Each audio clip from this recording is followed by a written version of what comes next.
Tonight, we're going underground. Because behind every outbreak, every monster, every failed experiment, and every nightmare Umbrella ever created, there was always a lab, hidden beneath mansions, buried under cities, built into prisons, factories, hospitals, islands, trains, and frozen bases at the edge of the world. These were the places where Umbrella stopped pretending to be a pharmaceutical company and became something far darker. This is every Umbrella lab explained, from James Marcus's training facility and the Spencer Mansion, to Nest, Rockfort Island, the Antarctic base, Umbrella Europe, and the final facilities that kept the company's secrets alive even after Raccoon City was destroyed. So get comfortable and settle in. Part 1, the Executive Training School. The training school opened during the late 1970s to prepare corporate candidates for the firm. It sat hidden within the unmapped wilderness of the Arklay Mountains, away from public scrutiny. The magnificent facility projected an image of academic prestige to the outside world. It functioned as an elite screening ground for the company's hand-picked leadership talent. The directors engineered the curriculum to strip away traditional ethical limits from the young students. The classrooms masked a dark infrastructure that ran directly beneath the stone floorboards. Subterranean testing zones allowed researchers to safely store volatile chemical assets. The company required total compliance from every individual who entered the remote location. The layout featured specialized proving grounds where staff monitored high-risk biological procedures. The candidates learned to view corporate protocols as an ultimate law that bypassed civil legislation. Security checkpoints restricted access between the academic halls and the underground laboratory sections. The isolation ensured that no external investigators could track the early biological developments. The firm used the facility to evaluate how candidates handled extreme stress under pressure. The supervisors logged the daily metrics of the students to find the most ruthless minds. The curriculum focused heavily on strategic indoctrination to secure lifetime loyalty to the executive board. The estate wasn't a standard academy, operating as a secret crucible for illegal virology. The campus remained operational until internal political shifts forced a sudden change in management. The underground rooms held the earliest records of the company's covert weapons program. The secrets buried inside the masonry established the baseline for future corporate installations. The school prepared the ground for a tragedy that had soon escaped the mountains. Part 2. James Marcus in the founder-era research culture. James Marcus established a ruthless research culture when he assumed control of the facility. He served as the first director of the school while managing his independent viral lines. He believed that corporate progress required an absolute departure from traditional medical ethics. Under his direction, the academy transformed into a laboratory where human lives were treated as data points. He utilized low-ranking employees and isolated students as disposable material for his trials. The records showed that dozens of individuals disappeared from the roster without an official inquiry. He monitored their physical decay from his central console with a flat expression. The young minds under his supervision learned to treat human experimentation as a normal routine. The founder-era culture was defined by an intense rivalry between the company's original architects. Marcus didn't trust his partners, choosing to hide his breakthrough charts from the executive branch. He demanded absolute secrecy from his assistants, locking his laboratory doors against corporate auditors. His methods desensitized the staff, creating a system where numbers replaced human identities. The students observed how their mentor manipulated dangerous pathogens to achieve biological control. He taught them that a scientist must possess an absolute disregard for life to unlock true evolution. This environment allowed ambition to override any remaining moral boundaries within the student body. The facility became a monument to corporate narcissism long before the outbreak occurred. His influence shaped the habits of the top candidates who managed the daily shifts. They watched him extract compounds from infected tissue samples without any personal hesitation. The toxic framework he constructed outlasted his personal tenure at the training school. His legacy ensured that the next generation of leadership was baptized in corporate cruelty. Part 3. The Progenitor Virus in Umbrella's first facilities. The company built its earliest operational sites around a single botanical discovery. The founders located a rare flower inside a remote African cave system during the late 1960s. The plant contained an ancient pathogen that they named the Progenitor Virus. This strain possessed the unique ability to rewrite the mitochondrial DNA of a host organism. Spencer and Marcus were consumed by a eugenics-driven obsession with human evolution. They wanted to utilize the virus to design a superior breed of human beings under their control. The training school became a primary repository for the raw fluid extracted from the flowers. The scientists installed specialized isolation vats to monitor how the code altered living cells. The early facilities lacked the advanced automated containment shields that protected later installations. The researchers relied on basic physical barriers to isolate the volatile cultures from the environment. They spent their days balancing the chemical balances of the fluid to prevent systemic cellular shock. The virus was highly lethal, destroying most hosts before adaptation could finalize. The project required a steady supply of genetic material to sustain the validation trials. The founders used their private wealth to clear the transport tracks between Africa and the mountains. They built a secret network that moved samples without attracting federal customs inspections. The progenitor strain was the foundation for every weapon line the firm developed. The charts stored inside the school vaults revealed the true scale of their biological ambition. They weren't trying to discover medical cures, focusing entirely on absolute biological control. The virus was a corporate asset that they intended to own exclusively. This work established the baseline for a program that eventually liquidated an entire city. Part 4. Marcus's Leech Laboratory. Marcus constructed a restricted leech laboratory within the subterranean underbelly of the campus. He isolated himself inside this concrete sector due to his rising paranoia regarding Spencer. He believed his partner was planning to steal his data files and revoke his clearance keys. The facility became his personal sanctuary, where he executed unauthorized gene splicing experiments. He chose standard medicinal leeches as the primary hosts for his independent research track. These organisms possessed a simple anatomy that could absorb the progenitor strain without instant cellular mortality. The virus mutated the parasites, altering their behavioral patterns and their physical density over time.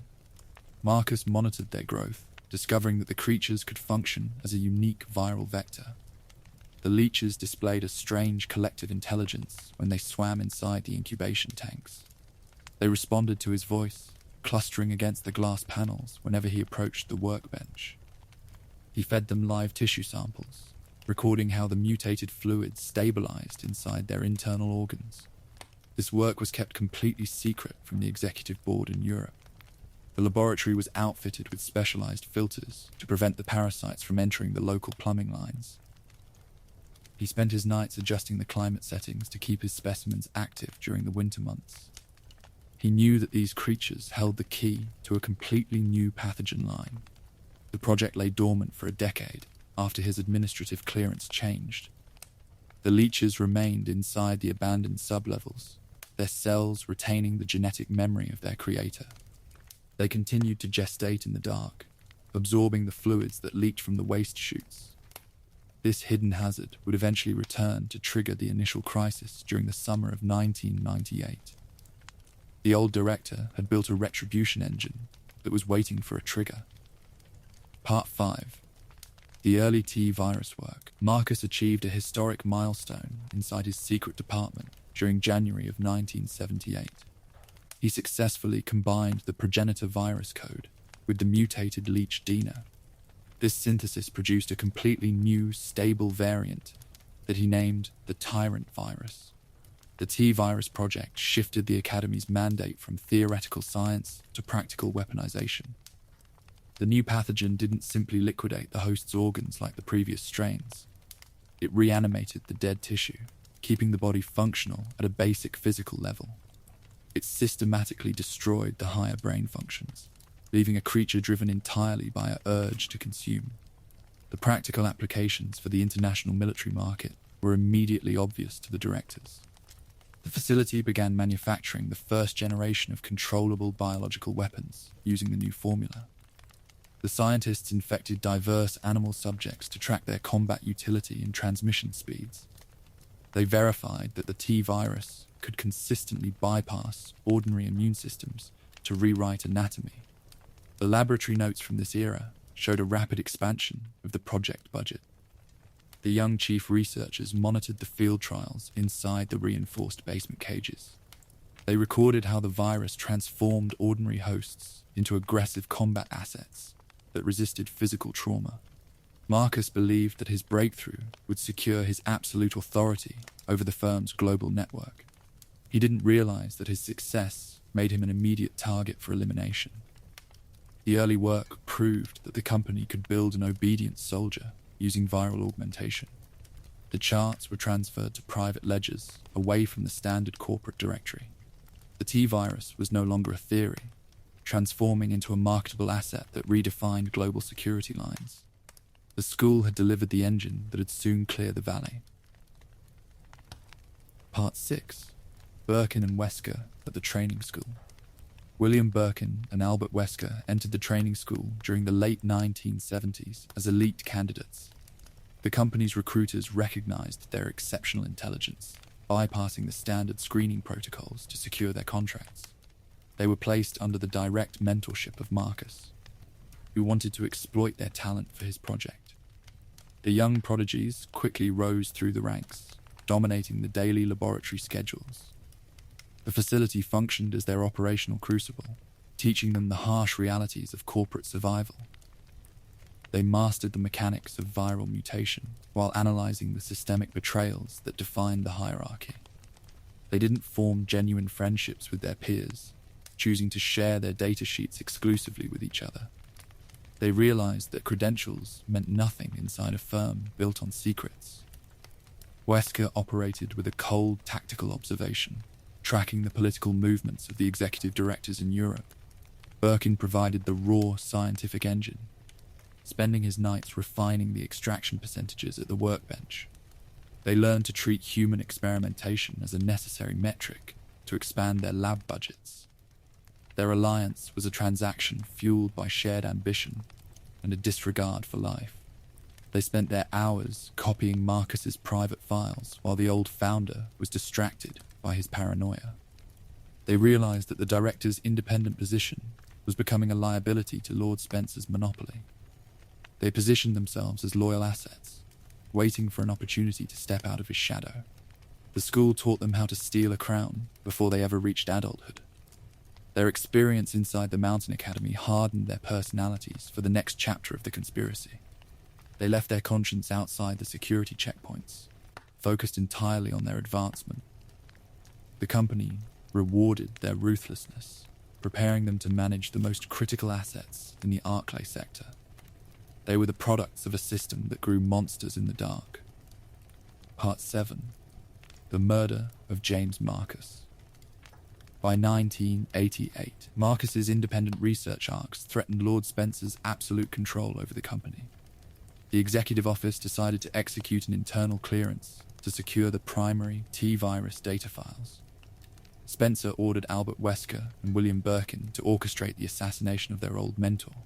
The young prodigies didn't hesitate, eager to claim credit for the stabilization of the pathogen. Backed by a heavily armed corporate strike team, they breached the inner sanctuary of the Leech Laboratory. The duo stood over the aging director as the soldiers opened fire with automatic weapons. Marcus was gunned down inside his own workspace, his blood spilling over the charts he had spent a decade writing. He died believing his students would protect his scientific legacy from the board. Following the execution, Birkin callously gathered the notebooks and data drives from the console. They dumped Marcus's body down a deep waste chute that ran into the sewer lines below the facility. The training school was abruptly boarded up and abandoned by order of the executive branch. The company erased the campus from the public directory to hide the execution. The removal of the founder allowed Birkin to assume the title of chief researcher within the Arklay sector.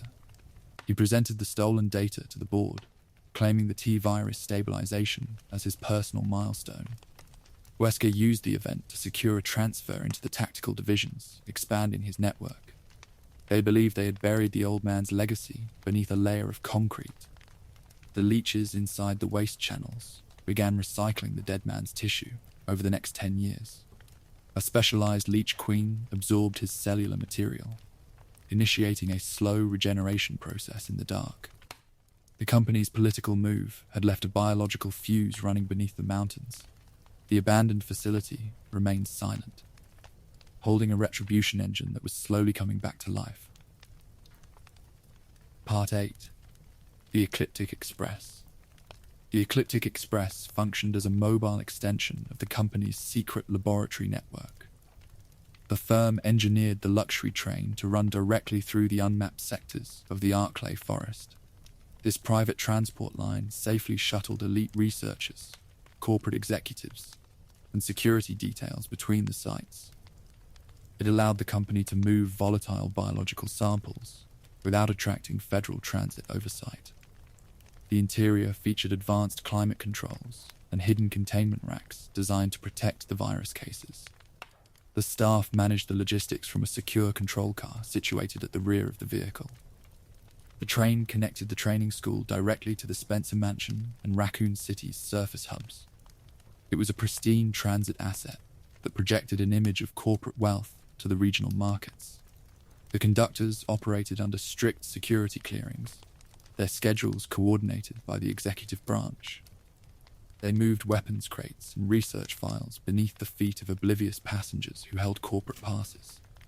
The isolation of the mountain tracks ensured that no local law enforcement could inspect the cargo. The train was a vital pipeline that sustained the daily shifts of the underground clean rooms. The vehicle maintained a regular schedule until the outbreak compromised the containment barriers in May. The route became a vector for contamination when the resurrected director launched his assault on the network. The luxury cars were transformed into a rolling trap within a matter of minutes. The pipeline that had fed the laboratories turned into the first visible crack in the empire. The files recovered from the wreckage showed that the train was integrated into the company's emergency defense grid. It was built to move high-priority assets away from the city if a clearance protocol failed. The iron wheels ground along the tracks, carrying the secrets of the Arklay facility toward a catastrophic collision. The Express was a physical manifestation of a company that built its infrastructure over graves. Part 9. The training school reopens in horror. On May 11th, 1998, the resurrected James Marcus executed his final plan for revenge. The Leech Queen had finished gestating inside his corpse, allowing him to command the parasites with his mind. He released the active T-virus strain into the ventilation systems of the abandoned training school. The pathogen instantly contaminated the Ecliptic Express before flooding the academic sectors. The facility reopened as a house of rot filled with mutated insects and infected staff members. Feral leeches swarmed through the library rooms, their bodies carrying enough fluid to infect any survivor. The researchers who had been sent to evaluate the property were transformed into cannibalistic zombies within a few hours.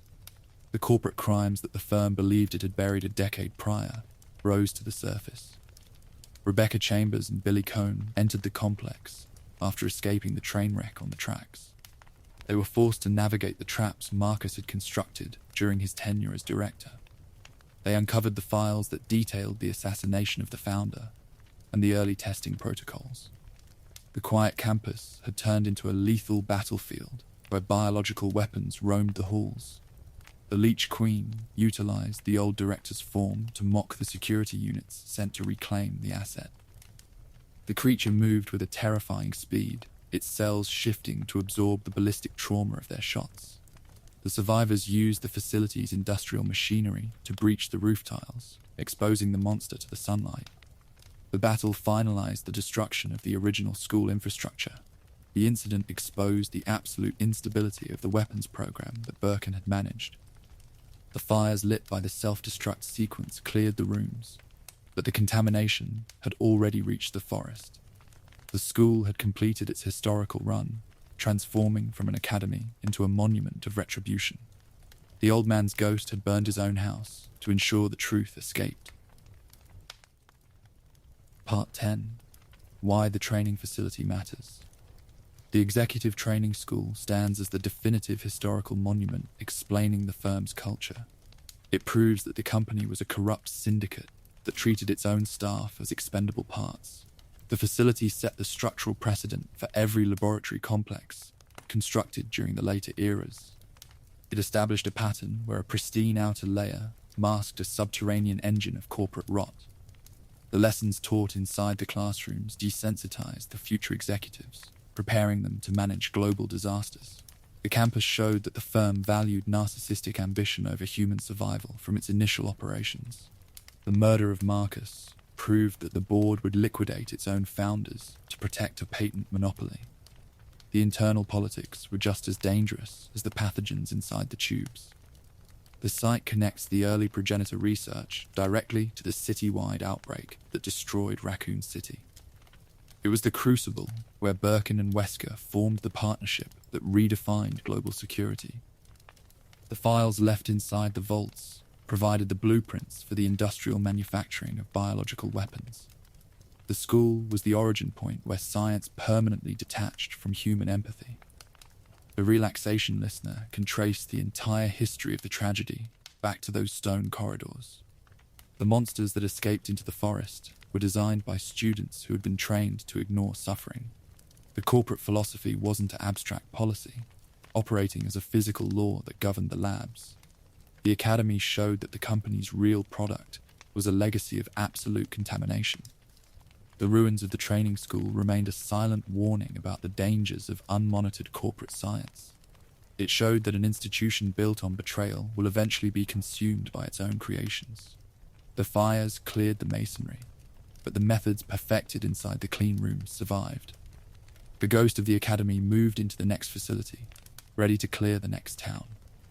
Section 2. The Spencer Mansion, AN, the Arklay Laboratory. Part 11. The Spencer Mansion as a cover facility.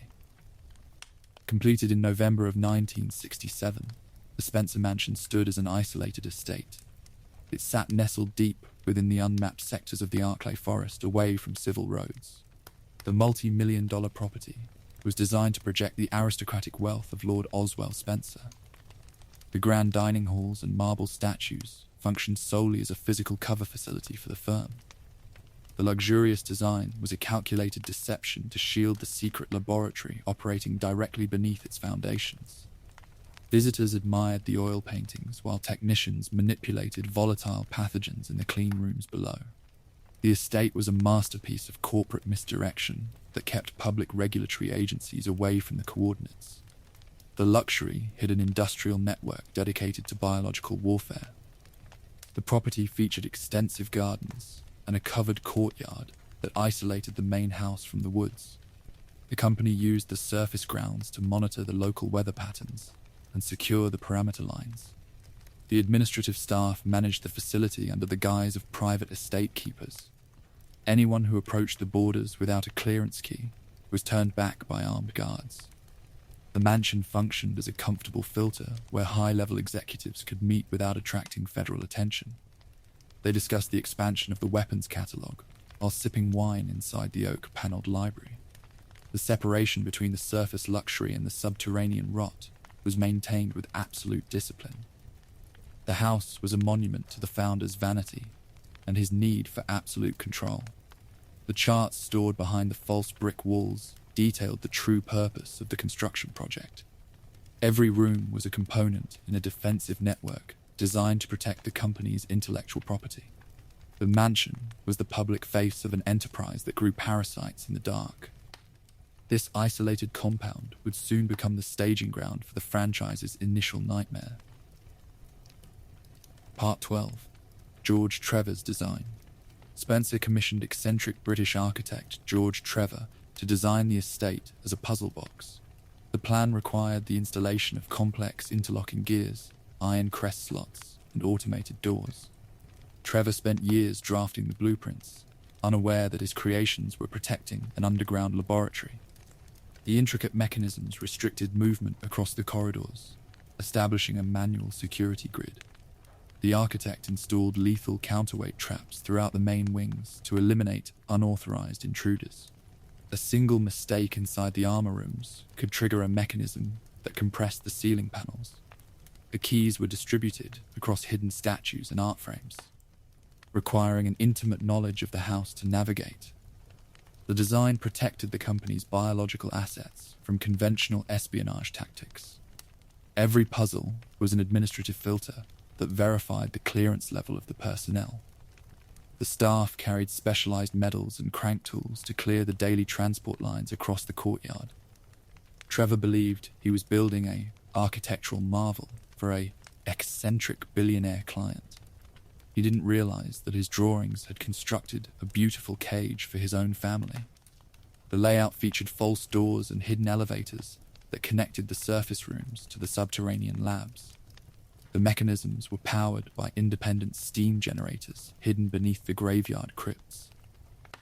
The complexity ensured that any intruder would be systematically trapped before they could reach the files. The mansion was a machine that monitored its guests with a silent efficiency. The completion of the project turned the architect himself into an immediate security liability for the firm. He held the mental map to every trap and hidden passage inside the multi-million-dollar estate. Spencer had no intention of allowing him to leave the forest with those blueprints in his mind. The house was ready to close its doors on the man who had built it. Part 13. The Trevor family as test subjects. Recognizing that an architect who held the security maps was a liability, Spencer targeted the family. On November 10th, 1967, Jessica Trevor and her daughter Lisa were abducted inside the halls. They were dragged into the subterranean clean rooms by armed corporate security forces. They became the firm's very first live human test subjects, right beneath the main dining room. The technicians injected the mother and child with experimental Type A and Type B progenitor variants. They monitored their vital indicators from the central console, recording the immediate physical reactions. Jessica's body suffered an immediate cellular rejection, her internal organs failing within a few hours of exposure. Her record was cleared from the log, her remains dumped into the surface crypts. The 14-year-old Lisa displayed a unique genetic profile that resisted the lethal toxicity of the fluid.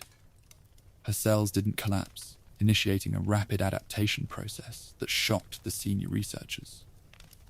She was moved to an isolated holding pen in the deepest sub-level of the estate. The child was transformed into a permanent asset for the company's unmonitored virology track. George Trevor returned to the mansion days later, only to find himself trapped inside his own creation. He wandered the puzzle corridors, his path blocked by the mechanisms he had designed for Spencer. He died of starvation inside a hidden matching room, leaving a final journal entry behind. His family had been completely liquidated by the institution that paid his architectural fees. The tragedy of the Trevor family illustrated the absolute lack of empathy that governed the Arklay lab. The founders treated human relationships as raw material for their evolutionary milestone charts. The girl remained in her chains while the facility expanded its production lines around her cell. Her survival was a biological miracle that funded the company's rise to power. Part 14. Lisa Trevor's survival. Lisa Trevor survived 30 continuous years of intensive viral experimentation beneath the Spencer estate. The Progenitor Virus fused with her cellular matrix, granting her near-instantaneous regeneration traits. She became physically invulnerable to conventional trauma, her tissue absorbing any damage without suffering mortality. The scientists kept her chained in the deepest basements, treating her body as a biological canvas. Every chief researcher on the company payroll utilized her blood to test their latest pathogens. She endured thousands of injections, her physical structure warping into a grotesque shape under the pressure. Her mind collapsed completely. Her consciousness reduced to a frantic urge to find her mother's face. She wore a mask made from the skin of her handlers to protect her features. In 1988, Birkin's team injected her with the highly aggressive Ne-alpha parasite. The European branch had designed the organism to take over a host's nervous system completely. To their absolute astonishment, Lisa's adaptive immune system attacked and absorbed the foreign parasite. Her cells mutated the leftovers, producing an entirely unmapped biological anomaly inside her marrow. Birkin extracted this mutant strain from her blood, discovering the foundational seeds of the G virus. Her body had provided the company with its most valuable breakthrough since the African flower. She remained a secret asset that insulated the Arklay lab from internal corporate espionage. Her survival was a testament to the absolute cruelty hidden inside the mansion foundations. The security logs showed that she prowled the cavern systems below the courtyard during the evening hours. The guards avoided her sector, relying on heavy iron shackles to limit her movement profile.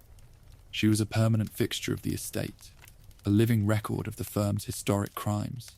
Her chains clicked against the wet stone, an echo of a family destroyed for science. Part 15. The Arklay Laboratory. The Arklay Laboratory, operating secretly beneath the mansion, functioned as the premier North American research compound. The facility transitioned from the oak walls of the house to sterile white clean rooms outfitting with vats. This subterranean network was designed to handle the mass production of modern biological weapons. It was here that the company moved from theoretical genetics into industrial manufacturing. The complex featured automated decontamination chambers, blast-shielded testing bays, and extensive incubation lines. The chief researchers used the facility to refine the transmission vectors of the T virus. They managed the daily balances of the pathogens. Their terminal logs tracking thousands of mutation rates. The laboratory was a pristine palace of science that manufactured industrialized death. The layout allowed different departments to operate independently without compromising the central security keys. The virologists spent their shifts calibrating the doses required to bypass standard human immune systems. They utilized the latest molecular arrays to track how the virus rewrote host anatomy. The facility was completely sheltered from public scrutiny by the dense mountain forest above.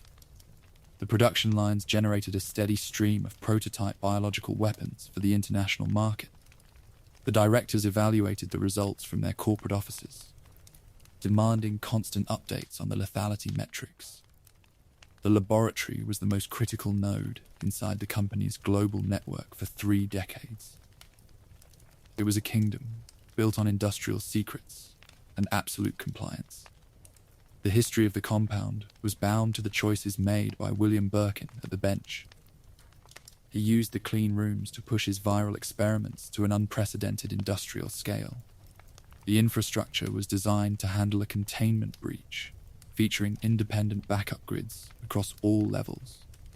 They believed their engineering could isolate the hazard from the surface world indefinitely. Part 16. The mansion's research staff. The operational personnel inside the Arklay Laboratory lived within a segregated, paranoid corporate hierarchy that dictated their daily habits. Brilliant virologists, security details, and maintenance keepers resided in adjoined dormitories built beneath the courtyard grounds. They worked under strict non-disclosure mandates that carried the threat of immediate termination or reclassification if breached. The corporate culture thoroughly desensitized the workers over several productive years, forcing them to treat human experimentation as a basic data entry task, where numbers replaced names. They spent their shifts monitoring the degradation of infected subjects, their clipboards recording cellular transitions with a flat look that ignored the screams echoing from the containment cells. The corporate orders mattered infinitely more than human survival inside a network where efficiency was the primary metric of advancement. The daily routine inside the clean rooms required an absolute detachment from the rules of normal society to maintain compliance. The scientists adjusted the chemical parameters of the incubation vats while wearing specialized hazard suits that muffled their conversations. They didn't discuss their assignments during their limited free hours inside the employee recreation rooms, focused entirely on protecting their individual clearance keys from internal corporate spies. The supervisors encouraged an atmosphere of mutual suspicion, using weekly loyalty tests to ensure no research files were copied for external buyers. Anyone who showed a trace of doubt regarding the morality of the trials was quietly removed from the roster by the security squads. The workers accepted the psychological stress because the firm rewarded their compliance with expanded budgets and luxury accommodations. The keepers managed the biological waste pipelines that ran into the lower cavern systems, their tasks logging the disposal of failed genetic prototypes. They viewed the infected subjects as simple company property that needed to be managed until cellular mortality finalized the data loop. The desensitization was so complete that the staff normalized the presence of lethal hazards right beneath their sleeping quarters. They wrote letters to their families using corporate stationery that passed through an internal screening filter before leaving the forest coordinates. They believed that the concrete walls of the complex could shield them from the consequences of the pathogens they were manipulating. The network was a functional machine, where every technician was a disposable component designed to serve the brand's financial monopoly. Part 17. The T-Virus inside Arklay. Following the assassination of Marcus in 1988, Birkin transferred the stolen data to the Arklay lab to refine the pathogen. The facility focused heavily on tracking the virus's ability to rewrite host DNA to create an efficient combat asset.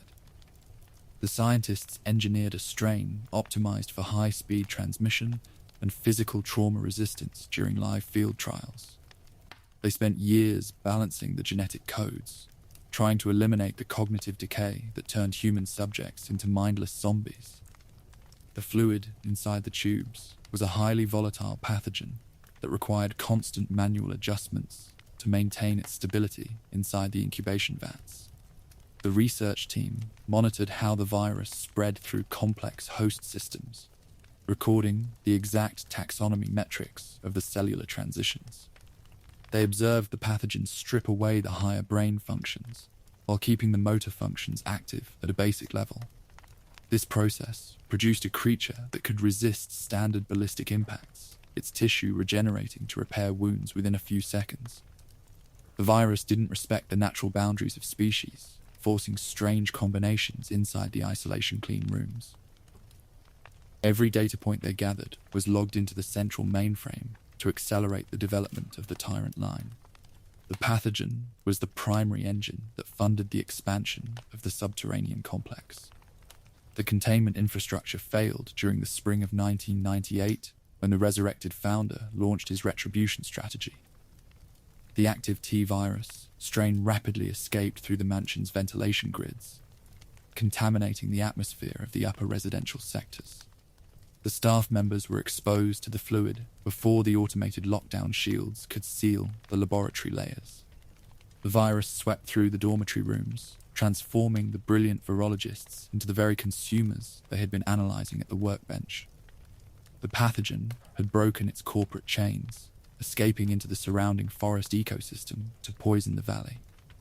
The creation had mastered its creators, turning the pristine facility into an active biohazard zone. Part 18. Early bow storage and testing.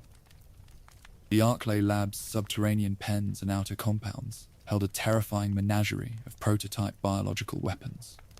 The facility systematically bred and stored zombies, which were infected humans whose cognitive structures had been destroyed by the T-Virus. They managed the containment of Cerberus units, which were infected Doberman hounds trained to hunt targets by scent. The reptilian-human hybrids known as hunters were kept in reinforced stasis vats, hooked directly to automated fluid monitors. The scientists engineered chimeras by forcing an insect-human fusion inside the genetic synthesizers, producing an agile predator that climbed the ventilation shafts. The outer botanical zones housed Plant 42, a sentient plant anomaly that grew by absorbing blood from the laboratory wastelines. The flooded aqua testing tanks held Neptune units, which were mutated great white sharks designed to project military force across maritime borders. A giant infected viper, known as Yawn, roamed the maintenance tunnels. its size augmented by the continuous exposure to the leaked pathogens. Every category of creature reflected the specific virus variant used behind its synthesis, providing a physical catalogue of the company's crimes. The compound was a functional zoo for industrialized weapons that lacked a moral boundary. The testing protocols required the staff to monitor how these biological assets performed against live combat targets inside the proving chambers. They logged the lethality percentages and the tactical intelligence of the hybrids, searching for a product that could follow complex military commands. The keepers adjusted the containment barriers daily, their tasks carrying an absolute risk of accidental infection if a shield failed. The presence of these monsters turned the estate into a dangerous labyrinth that sat directly beneath an ordinary residential mansion. The company's catalogue was complete, and the assets were waiting for a live field deployment to validate their market value. Part 19. The T-002 Tyrant Project. The crown jewel of the Arklay research facility was the T-002 Tyrant Project, which represented the absolute endgame of the company's biological weapons program. Bypassing the mindless mutations of generic zombies, the scientists injected the specialized T-virus strain into a genetically rare human clone host. They needed a subject whose genetic structure could survive full infection without suffering complete mental collapse. The final product was a programmable combat titan designed to combine human intelligence with superior physical traits. The creation stood over 2 meters tall, its flesh pulsing with an artificial current inside the central incubation vat. The organism was outfitted with an exposed, high-capacity heart core on the exterior of its chest cavity to drive the viral fluid through its systems. A massive bone claw sprouted from its right hand, providing a lethal tool that could slice through reinforced steel plates with immense kinetic force. The scientists spent months calibrating the neural links, trying to ensure the super soldier would follow tactical commands on a modern battlefield. They logged the neural efficiency data onto private storage drives, treating the Titan as their definitive proof of superiority over rival syndicates. The project was a masterpiece of military engineering funded by the black budget. The presence of the T-002 inside the laboratory core illustrated the ultimate goal of Lord Spencer's eugenics program. He didn't want a simple pathogen that cleared a population, searching instead for a controllable humanoid weapon that could enforce his authority. The Titan sat in stasis, its vital indicators monitored by automated security systems that remained active after the staff mutated. Albert Wesker planned to use this specific asset to buy his way into a rival organization, faking his corporate loyalty until the verification data stabilized. The clone was a manifestation of institutional arrogance given a face and a bone scythe, waiting for a command to wake up. Part 20. The guardhouse and residence area. The estate's infrastructure extended beyond the main house via a covered courtyard into the guardhouse and secondary residence quarters. This separate sector contained the employee dormitories, recreation rooms, and specialized satellite research laboratories. The layout allowed the company to isolate the daily living spaces of the lower staff from the primary biological clean rooms beneath the mansion. It housed the flooded aqua testing tanks built to contain the Neptune shark projects, the water systems managed by automated filtration grids. The keepers spent their shifts adjusting the chemical levels of the pools to protect the volatile marine specimens from decay. The residence area also featured extensive greenhouse zones where the T-virus had mutated the localized flora into dangerous organisms. The most prominent anomaly was Plant 42, which grew through the floorboards of the main gallery to hang its vines across the corridors. The botanical specimen processed nutrients by drinking the blood of the staff members who were trapped inside the building after the initial breach. The virologists used the satellite labs to synthesize a chemical compound known as V-Jolt to neutralize the plant's root system. The entire sector had turned into an active biohazard zone, where nature was rewritten by corporate science.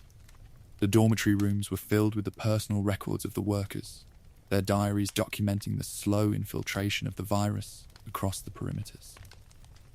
They reported irregular fevers and skin irritation, before their cognitive functions suffered complete systemic failure. The security squads failed to maintain the containment lines inside the guardhouse. The corridors quickly overrun by infected employees who prowled the residence wings.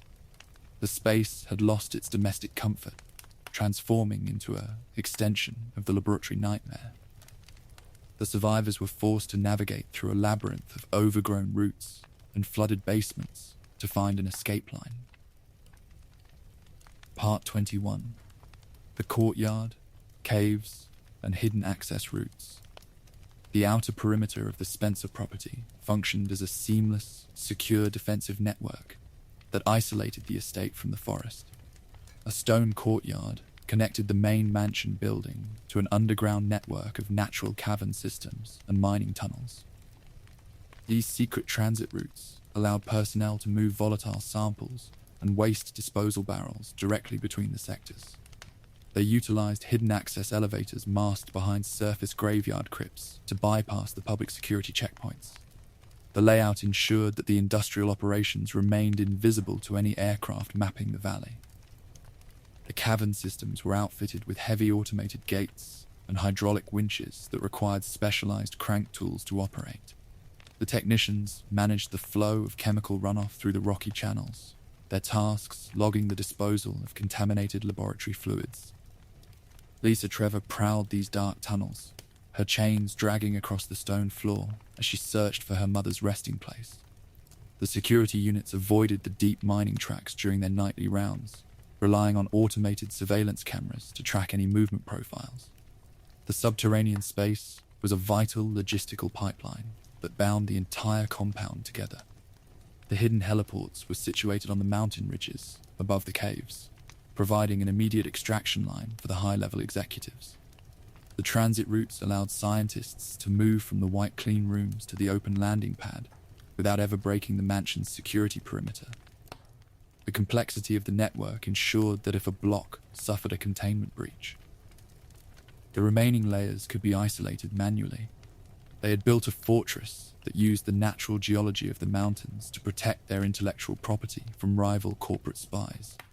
The courtyard was a quiet shield that hid an active engine of biological warfare. Part 22. The Arklay outbreak begins. On May 11th, 1998, the containment infrastructure failed completely when Marcus's infected leeches contaminated the water system. The T-virus rapidly swept through the Arklay laboratory, exposing the research staff to the active pathogen. The Keeper's diary famously tracked this internal collapse, documenting a technician who suffered from rising fevers and skin irritation.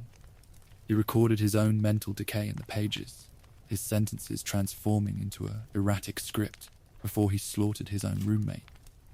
The brilliant virologists were reduced to cannibalistic zombies within a week of the initial breach.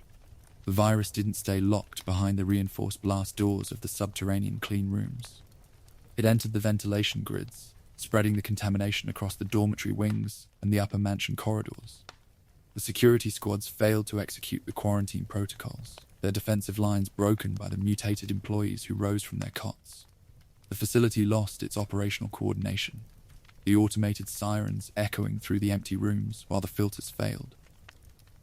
The estate had transformed into a closed slaughterhouse, where survival was a statistical variance. Infected Cerberus hounds breached the courtyard fences, escaping directly into the surrounding woods to hunt civilian hikers.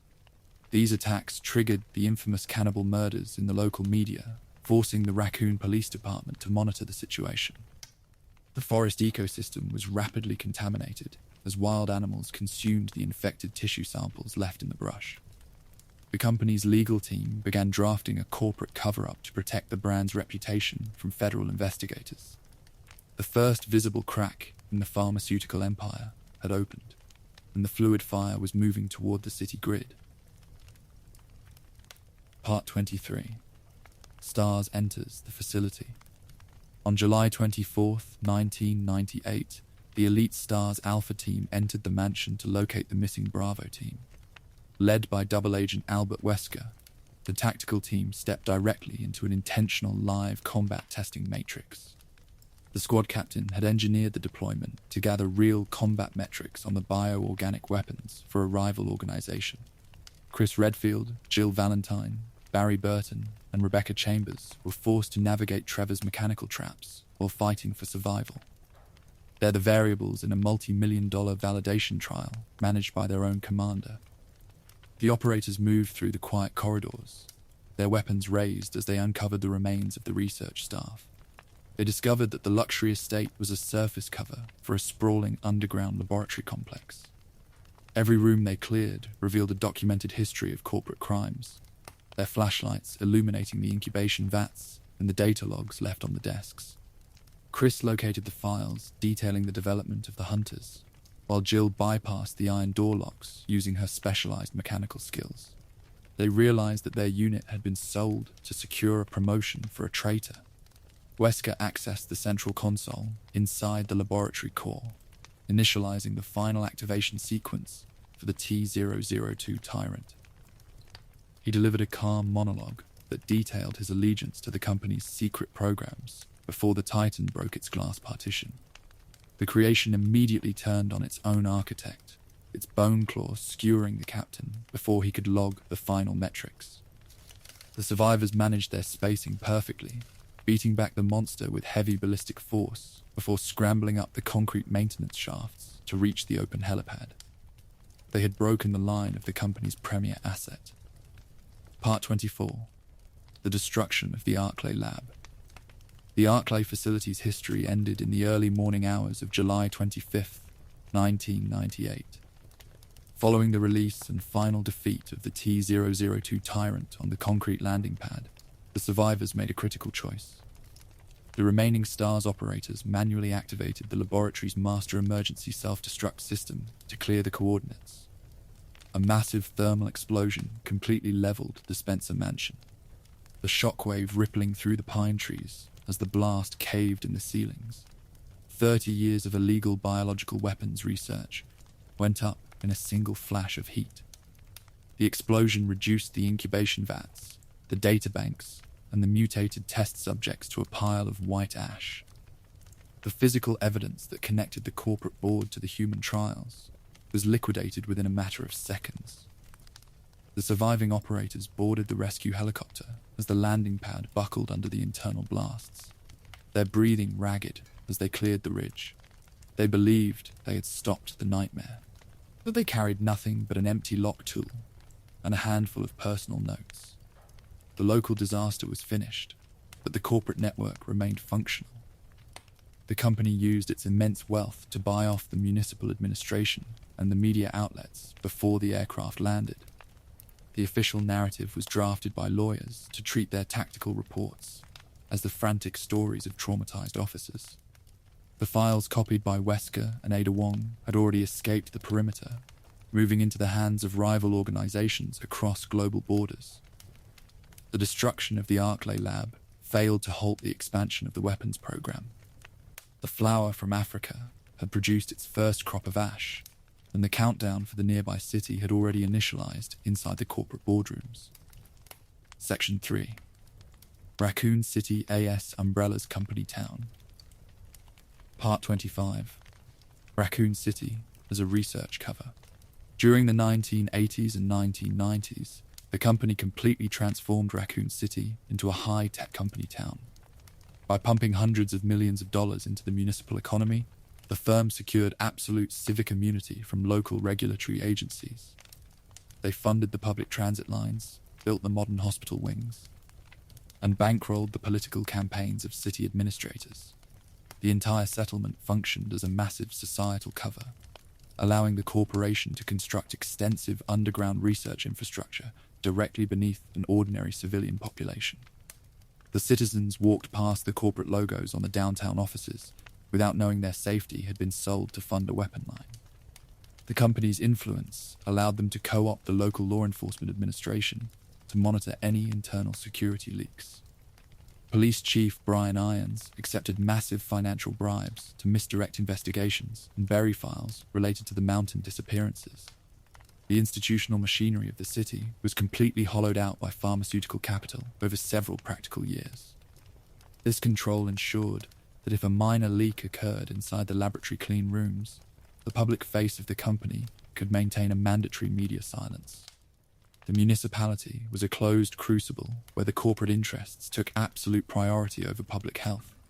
High-speed industrial elevators and private transit routes were secretly integrated into the city's infrastructure. These access points linked the public spaces directly to the subterranean laboratory networks, like Nest operating beneath the northern perimeter. The scientists and weapons crates moved freely below the asphalt, without attracting federal attention or violating civil zoning laws. The city lacked physical firewalls between its public services and the volatile pathogens being manufactured in the dark. This complete integration guaranteed that a single containment failure would turn the entire company town into an apocalyptic wasteland within a matter of days. The relaxation listener can observe how the corporate monopoly subverted the normal functions of an American community. The hospitals, the sewers, and the schools were all nodes inside a larger industrial matrix designed to protect the brand's intellectual property. The inhabitants went about their daily routines, completely unaware that their municipal space was a surface shield for a bioweapon program. The company had built a pristine kingdom of commerce, and the countdown for its total collapse was running beneath the downtown avenues. The stage was set for a disaster that no legal defense could block. The files recovered from the precinct offices after the fire confirmed that every municipal development was checked by corporate lawyers. They managed the civic landscape to ensure the research remained insulated from external oversight. The city wasn't a separate entity, operating as an asset on the firm's balance sheet. When the virus finally breached the primary clean rooms in September, the infrastructure they had built to hide the science acted as a high-speed highway to distribute the contamination across every street corner. The company town had completed its purpose, transforming into a massive laboratory arena where survival was the only metric left on the ledger. Part 26. Umbrella's public face in the city. The public face of the pharmaceutical giant dominated the daily routine of the town for over a decade. Pristine high-rise offices and modern downtown clinics projected an image of benevolent healthcare to the local community. The firm bankrolled civic projects to ensure the municipal authorities never questioned the underlying logistics network. Inhabitants walked past these offices every afternoon, completely unaware that their economic savior was masking an engine of active warfare. It's a classic example of an institution using charitable work to shield its secret agenda. The local distribution centers managed consumer goods that shipped across the entire Midwestern market every week. This commercial layout allowed the managers to import specialized lab equipment without triggering legal alerts. The company's legal teams drafted administrative barriers to keep independent health inspectors away from the loading docks. Nightly shipments of chemical supplies moved through the industrial zones completely unnoticed. The broad street grids carried these secret assets directly into the secure processing hubs. The municipal regulatory agencies relied heavily on the firm's tax base to fund the local public infrastructure projects. This economic dependence allowed the business to integrate its own security personnel into the city's transport nodes. The handlers monitored the municipal traffic logs, searching for early signs of unauthorized public scrutiny. Anyone who tried to investigate the transport registries was quietly reassigned to a separate jurisdiction by the city managers. The community remained trapped inside a commercial bubble designed to protect the legal monopoly. Legitimate chemical plants operated on the northern perimeter of the city to package regular medical supplies for public clinics. These industrial workspaces utilized standard manufacturing schedules to hide the intake of highly volatile biological reagents. The workers handled basic pharmaceutical compounds on the upper floors, completely detached from the secret operations happening underneath the foundations. The managers enforced a strict segregation of duties to ensure no local technician learned about the illegal weaponization tracks. It wasn't difficult to maintain the deception when the entire economy depended on the payroll. The logos decorated the local sports parks and the public utility vehicles to reinforce their helpful status. This public relations campaign successfully blinded the local media outlets to the regional disappearances that began in the mountains. The directors used their political connections to treat the anomalous health files as isolated medical issues. They controlled the narrative through financial grants that kept the local editors compliant during the initial phases of the contamination. The commercial offices stood as silent monuments to an enterprise that prioritized profits over human life. Part 27. The Raccoon City Hospital Connections. The pharmaceutical giant extended its reach deep into the executive boards of Raccoon General Hospital. By providing advanced medical equipment and heavy research grants, the firm successfully integrated its own virologists into the clinical teams. This direct presence allowed the company to secretly monitor localized viral mutations without alerting the public health department.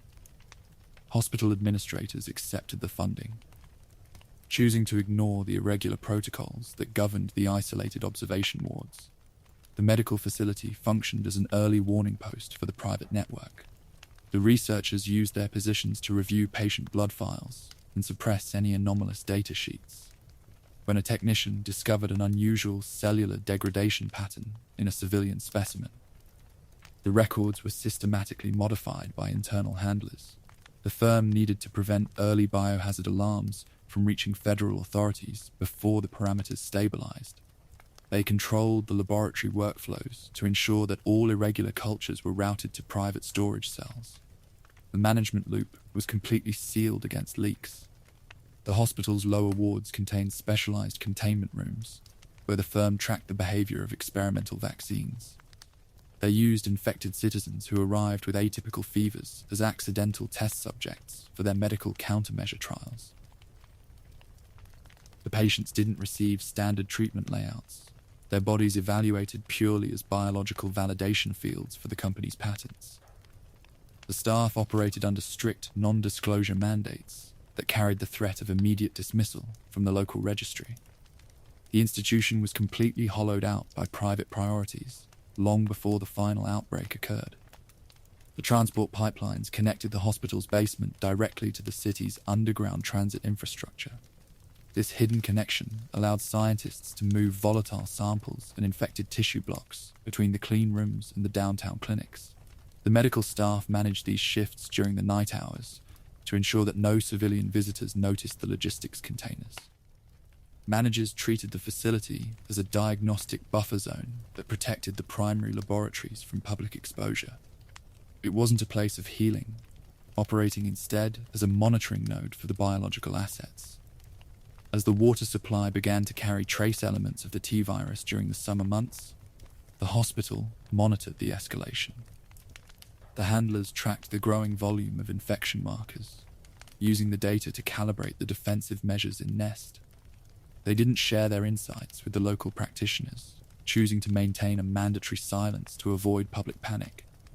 The doctors continued to treat the epidemic as an irregular seasonal flu, while the virus dismantled the nervous systems of their patients. The Medical Alliance had successfully preserved the secrets at the cost of the town's survival. Part 28. The orphanage and human testing implications. The dark supply line of the pharmaceutical enterprise extended into the most vulnerable civic institutions of the town. Operating through a secret partnership with Police Chief Brian Irons, the company co-opted the Raccoon City orphanage for its research program. The historic building sat near the commercial district, its outer appearance masking a terrible traffic of human material. The directors utilized the facility to source young, undocumented children who lacked any family connections to protect them. It's a dark chapter that reveals the absolute lack of empathy governing the network.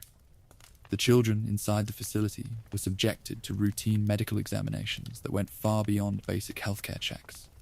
The technicians logged their genetic markers, searching for specific cellular resistance patterns that matched the requirements of the Tyrant project. Those who displayed an exceptional immune profile were quietly separated from the regular population during the evening shifts. Supervisors drafted false transfer papers to claim the victims had been adopted by out-of-state families. The files were encrypted to ensure no external investigator could trace the path of the youth. A hidden network of brick tunnels connected the orphanage basement directly to the city's massive sewer system. This clandestine transport route allowed the security forces to move the selected children without attracting public scrutiny from the neighbors. The young victims were dragged into the underground clean rooms, their identities replaced by a simple tracking number on a clipboard. They became live human test subjects for the experimental pathogens being refined beneath the municipal streets. The facility operated as a regular collection node that fed the insatiable demand of the laboratory lines. Chief Irons managed the local tracking registries to ensure that no law enforcement investigators could locate the missing residents. He received massive financial bribes from the executive office to destroy any cross-reference files that connected the orphanage to the laboratory complex. His intervention built a secure wall around the traffic, allowing the handlers to operate with total civic immunity. The police department wasn't a sanctuary for the public, serving instead as a monitoring guard for the brand's illegal logistics. It wasn't possible to expose the crimes when the chief of police was managing the disposal logs. The files recovered from the chief's private office safe detailed the records of the youth trials. Researchers recorded how the young tissue samples reacted to the insertion of the raw progenitor base code. They monitored the physical degradation of the subjects with a flat look that treated the children as simple assets on a ledger. The data gathered from these non-consensual procedures helped accelerate the stabilization parameters of the biological weapons program. The orphanage stood as a final testament to a culture that viewed human lives as raw material for industrial synthesis. Part 29. Underground access beneath the city. Beneath the busy asphalt of Raccoon City lay a complex web of industrial transit routes that connected the surface to the laboratories.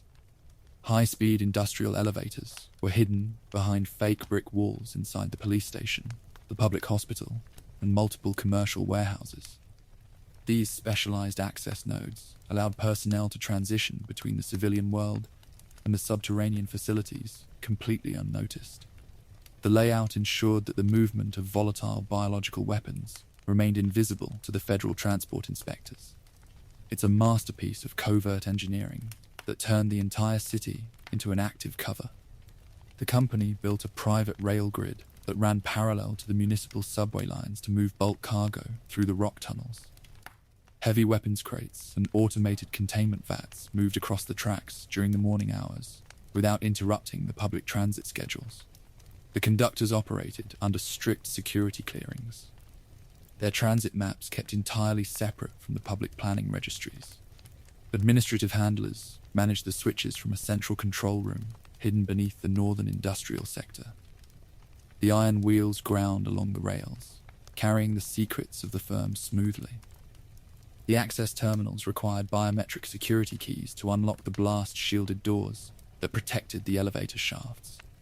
The technicians wore standard civilian clothes during their morning commute to avoid attracting notice from local business owners. They stepped into ordinary utility closets, only to descend thousands of feet into sterile white clean rooms within a few seconds. The separation between the public spaces and the dangerous science was maintained with an absolute discipline. The firm had successfully constructed a dual reality right beneath the feet of the oblivious population. The underground network featured dedicated cable car systems that moved personnel between the separate facility nodes. A private line linked the Arklay Laboratory directly to the Nest complex, allowing researchers to share data sheets and tissue blocks smoothly. This logistical fluidity allowed William Birkin to centralize his operations without breaking his quarantine protocols during his daily trials. The tunnels were outfitted with automated defense shields that could isolate a sector if a primary containment loop failed. It wasn't a random collection of basements, operating instead as a highly structured network. The municipal engineering departments were systematically bribed to ensure their public blueprints never crossed the company's path. The city planners signed off on incomplete utility maps, leaving large blank sectors in the official geographical logs of the province. This deliberate blind spot allowed the pharmaceutical giant to expand its subterranean kingdom without triggering any legal alerts from the state. The underground access routes became a high-speed highway for contamination when the primary containment barriers failed in September. The tunnels remained active until the final missiles cleared the coordinates. Part 30. The sewers as umbrella infrastructure. The municipal sewer system of Raccoon City was systematically opted to serve as vital infrastructure for the pharmaceutical firm. The company retrofitted the subterranean drainage grids with heavy steel security doors, automated treatment gates, and private monitoring stations. This massive engineering project transformed the public waste network into a clandestine transit route for scientists and security forces. The facility workers managed the daily shifts from a control center hidden behind the concrete brick walls of the central junction. It's an example of an institution using public resources to hide its operations. The sewers functioned as an industrial pipeline for flushing contaminated laboratory chemical waste far away from public water intakes. The technicians released neutralized runoff down the channels, their instruments logging the toxicity metrics to ensure the parameters stayed within an acceptable limit. They didn't tell the municipal water board about the active biological reagents moving through the pipes beneath the residential streets. The system allowed the firm to dispose of failed genetic prototypes without utilizing the public incinerators. The dark water carried the evidence away into the deep rock channels. The private security details utilized the narrow maintenance ledges to move volatile samples between the facility zones without breaking their quarantine protocols. They installed motion sensors and automated surveillance cameras along the brick tunnels to track any unauthorized entry profiles from the surface. Anyone who stumbled into the restricted sectors was immediately detained by the squads. The handlers maintained an absolute control over the subterranean grid, using the dark channels to bypass the conventional law enforcement patrols. The space was a functional moat that protected the primary laboratories. The drainage system lacked physical firewalls to isolate the chemical plants from the civilian residential zones during a leak. The layout allowed any active pathogen that entered the water to move smoothly across the entire geographic layout of the town. Birkin spent his hours adjusting the layout of the lower locks to ensure his private laboratory remained insulated from the main waste streams. The administrative handlers approved his modifications because his charts generated highly valuable options for the executive board. It wasn't a normal civic utility, operating as a component in a bioweapon matrix. As the autumn crisis approached, the sewers became an active battleground for the factions fighting over the G-virus. The elite strike teams navigated the sludge channels, their automatic weapons ready to clear any biological hazards that escaped the pens. The local rat population consumed the contaminated fluids that leaked from the broken containers, becoming the primary carriers of the infection. The rodents swarmed up through the plumbing connections, bringing the T-virus directly into the kitchens of the oblivious public. The history of the sewers ended when the thermal blast vaporized the underground foundations completely. Section 4. Nest and the G-virus. Part 31. Nest, the underground laboratory. Nest stood as the absolute premier, ultra-modern subterranean research complex in the global network. Constructed deep beneath the northern industrial perimeter of the town, this multi-tiered marvel of architecture was built using pristine white linoleum and automated decontamination chambers. It was completely independent of the older Arklay facility, engineered specifically to serve as the core for advanced viral synthesis. The clean rooms featured blast-shielded isolation zones and state-of-the-art molecular arrays that monitored the atmosphere continuously. It's a structure that revealed the true scale of the firm's scientific power. The facility was segregated into distinct color-coded sectors to prevent cross-contamination and limit staff movement profiles during high-risk procedures. The blue zone housed the employee dormitories and the primary administrative terminals, where researchers logged their daily progress charts. The green sector contained the greenhouse laboratories, where technicians analyzed how the pathogens interacted with plant biology over extended periods. The low sublevels held the west area, a highly restricted zone dedicated entirely to the cultivation of the most volatile viral strains. The white walls reflected the sterile focus of the entire department. The researchers inside the complex worked under an absolute security lockdown that governed their personal communications and daily habits. They adjusted the chemical ratios of the incubation vats while wearing specialized hazard suits that featured independent oxygen lines. The culture desensitized the staff completely, forcing them to treat human experimentation as a simple data entry task on their consoles. They didn't discuss their findings with the other departments. Their files encrypted to prevent internal espionage between the regional branches. The system rewarded their compliance with expanded budgets and executive clearance keys. The central mainframe was managed by a master tactical artificial intelligence that monitored the structural integrity of the containment shields. If a primary loop experienced a drop in pressure, the system initialized an automated lockdown that sealed the blast doors instantly. The layout allowed the directors to isolate an entire sector without disrupting the operations of the remaining laboratory layers underneath the ground. The company believed their engineering had constructed a perfect cage for the pathogens, a fortress that could resist any external threat. It wasn't an ordinary workspace, operating instead as the hidden nerve center for genetic warfare. The facility was outfitted with a master emergency self-destruct mechanism designed to liquidate the entire complex if a breach became unmanageable. This thermal system used specialized chemical charges to vaporize the laboratories and the databanks within a matter of minutes. The directors wanted to ensure that no federal investigators or rival syndicates could ever recover the physical evidence of their illegal human trials. The safety of the surrounding civilian population was never a factor in their defensive planning metrics. NEST functioned as the ultimate monument to a science that had completely detached from traditional ethics to pursue profit. Part 32. The Umbrella Chemical Plant Cover. The primary surface entrance to the NEST complex was masked by an ordinary-looking industrial processing facility. The chemical processing plant operated on the northern edge of the town, its public face projecting an image of legitimate commerce. This industrial site functioned as a logistical security shield, utilizing its massive smokestacks and chemical storage tanks to hide the underground operations. The heavy truck traffic that moved through the gates every afternoon provided a flawless cover for the intake of specialized laboratory equipment. It's a classic example of an institution using heavy industry to blind regulatory oversight.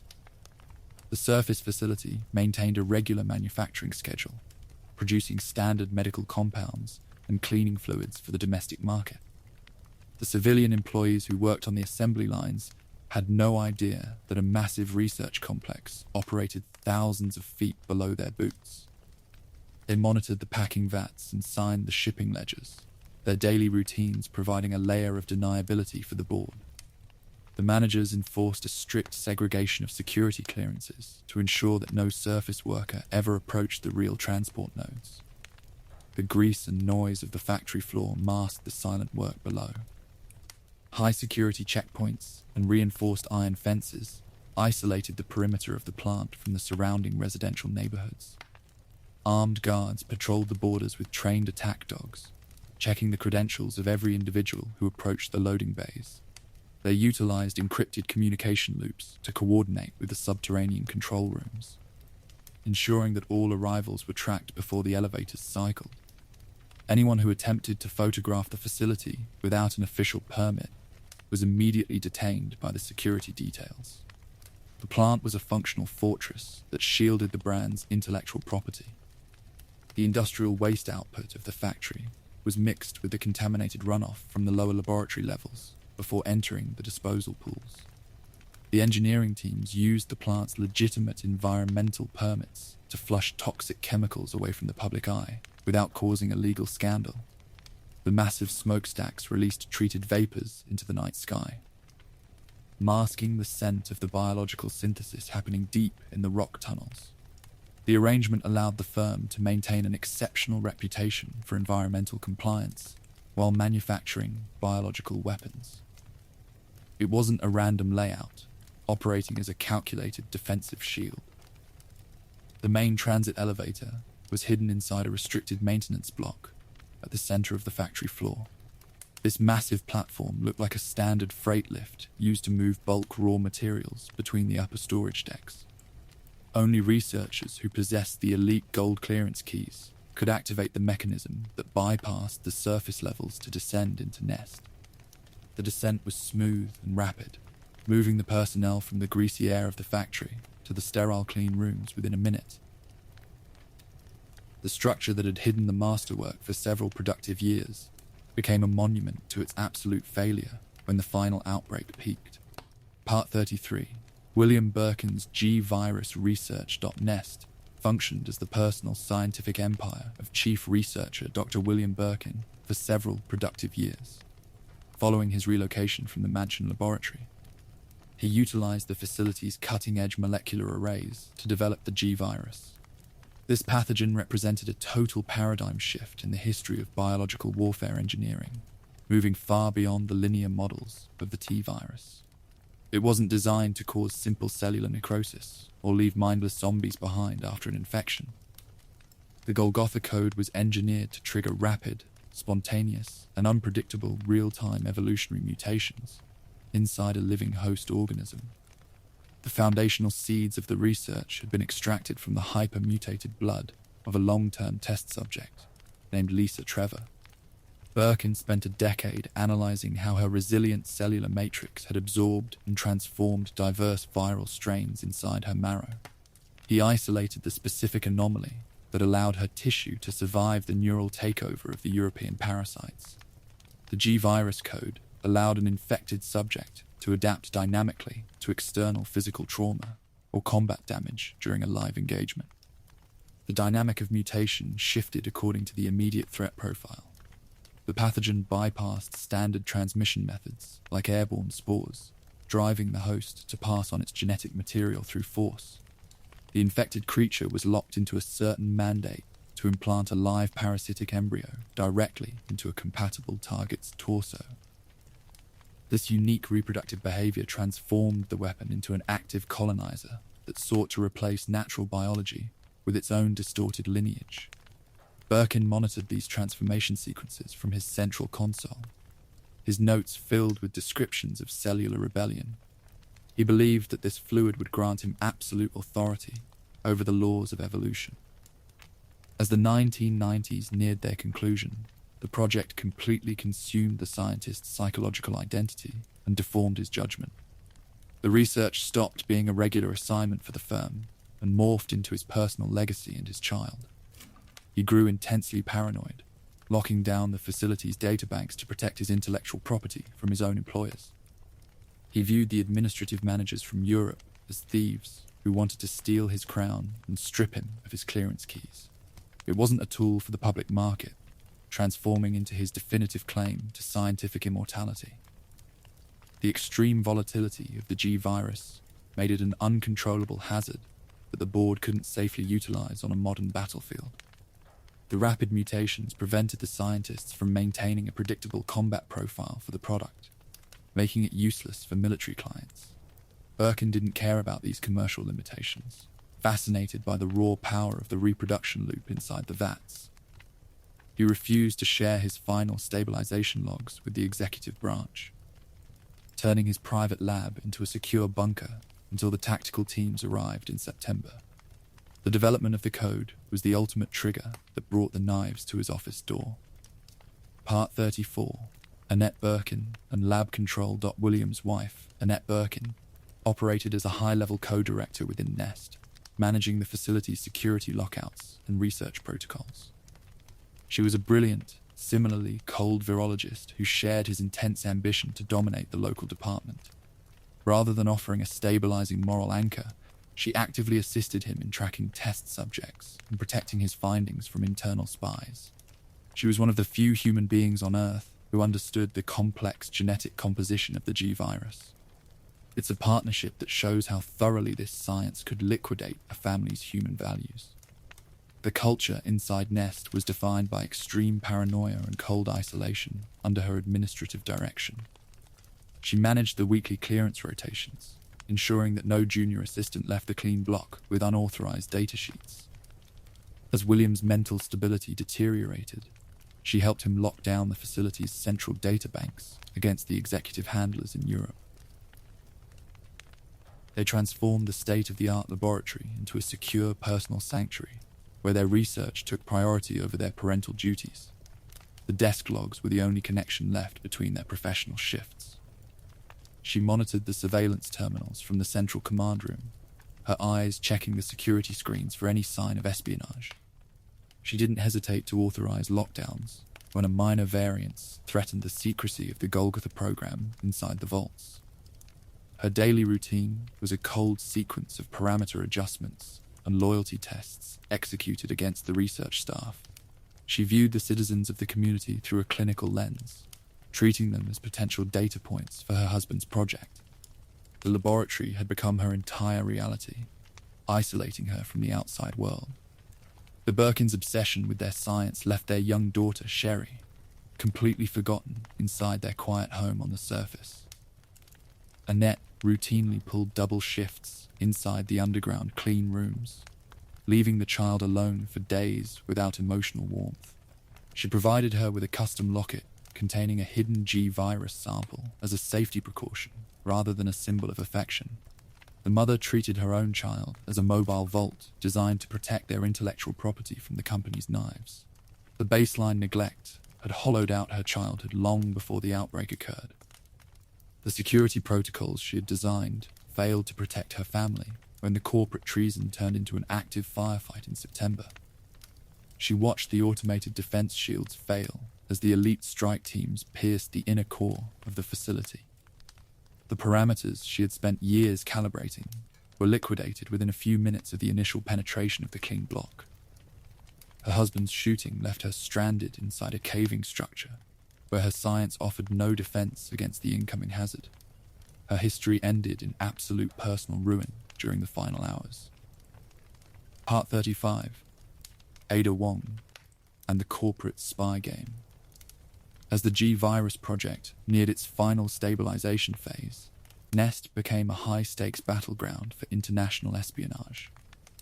An intelligence agent operating under the name Ada Wong infiltrated the city's underground network on behalf of a mysterious rival syndicate. Her mission required her to breach the facility's automated vault shields and extract a live sample of Birkin's masterwork before the asset was liquidated. She didn't wear a uniform, presenting herself as a federal investigator to exploit the confusion of the local law enforcement officers. It's a game of deception that showed how valuable the secrets were to external buyers. She utilized advanced surveillance tools and custom hacking devices to navigate the restricted security layers of the sewer infrastructure. Her movement profiles were calculated to avoid the attention of the security details that patrolled the maintenance ledges. She spent her hours tracking the movements of the chief researcher, searching for a weak point in the facility's defensive grid. The rival organization she served wanted to break the company's monopoly over the global biological weapons market by securing the code. Her footsteps left no trace on the concrete walkways. Her relationship with rookie cop Leon Scott Kennedy was built on a calculated lie that she maintained across the entire night. She used his trust and his tactical skills to clear the physical barriers that blocked her advance toward the laboratory core. He believed he was helping a federal agent expose a conspiracy, unaware that she was working for a parallel agenda. She saved his life multiple times to preserve her primary asset, her focus locked onto the retrieval of the metallic container case. The dynamic between them was a complex chess game where information was currency. She breached the primary clean rooms of Nest just as the automated self-destruct sequence initialized its final countdown. She managed her spacing perfectly, navigating through the white corridors while the alarms echoed through the empty research bays. Her handler monitored her progress from a remote link outside the quarantine perimeter, demanding constant updates on the status of the sample. The facility was a lethal trap, but her training allowed her to maintain her composure while the structure caved in. It wasn't a rescue operation, serving instead as a cold retrieval assignment. She encountered the mutated chief researcher in the lower maintenance tracks, his massive claws tearing the steel walkways apart. She was forced to deploy her remaining ballistic inventory to slow his advance while the platform shifted over the abyss. She survived the engagement by utilizing her raw agility, her eyes fixed on the target case that sat near the central console. The extraction of the tissue sample was achieved in the final moments before the thermal blast cleared the coordinates. She carried the G-Virus data out of the ruins, leaving the city behind. Part 36. The US Raid on Nest. On September 20th, 1998, after uncovering Birkin's plot to sell the G-Virus, the company activated its premier tactical asset. The Umbrella Security Service Alpha Team was dispatched into the municipal sector to execute an internal clearance protocol.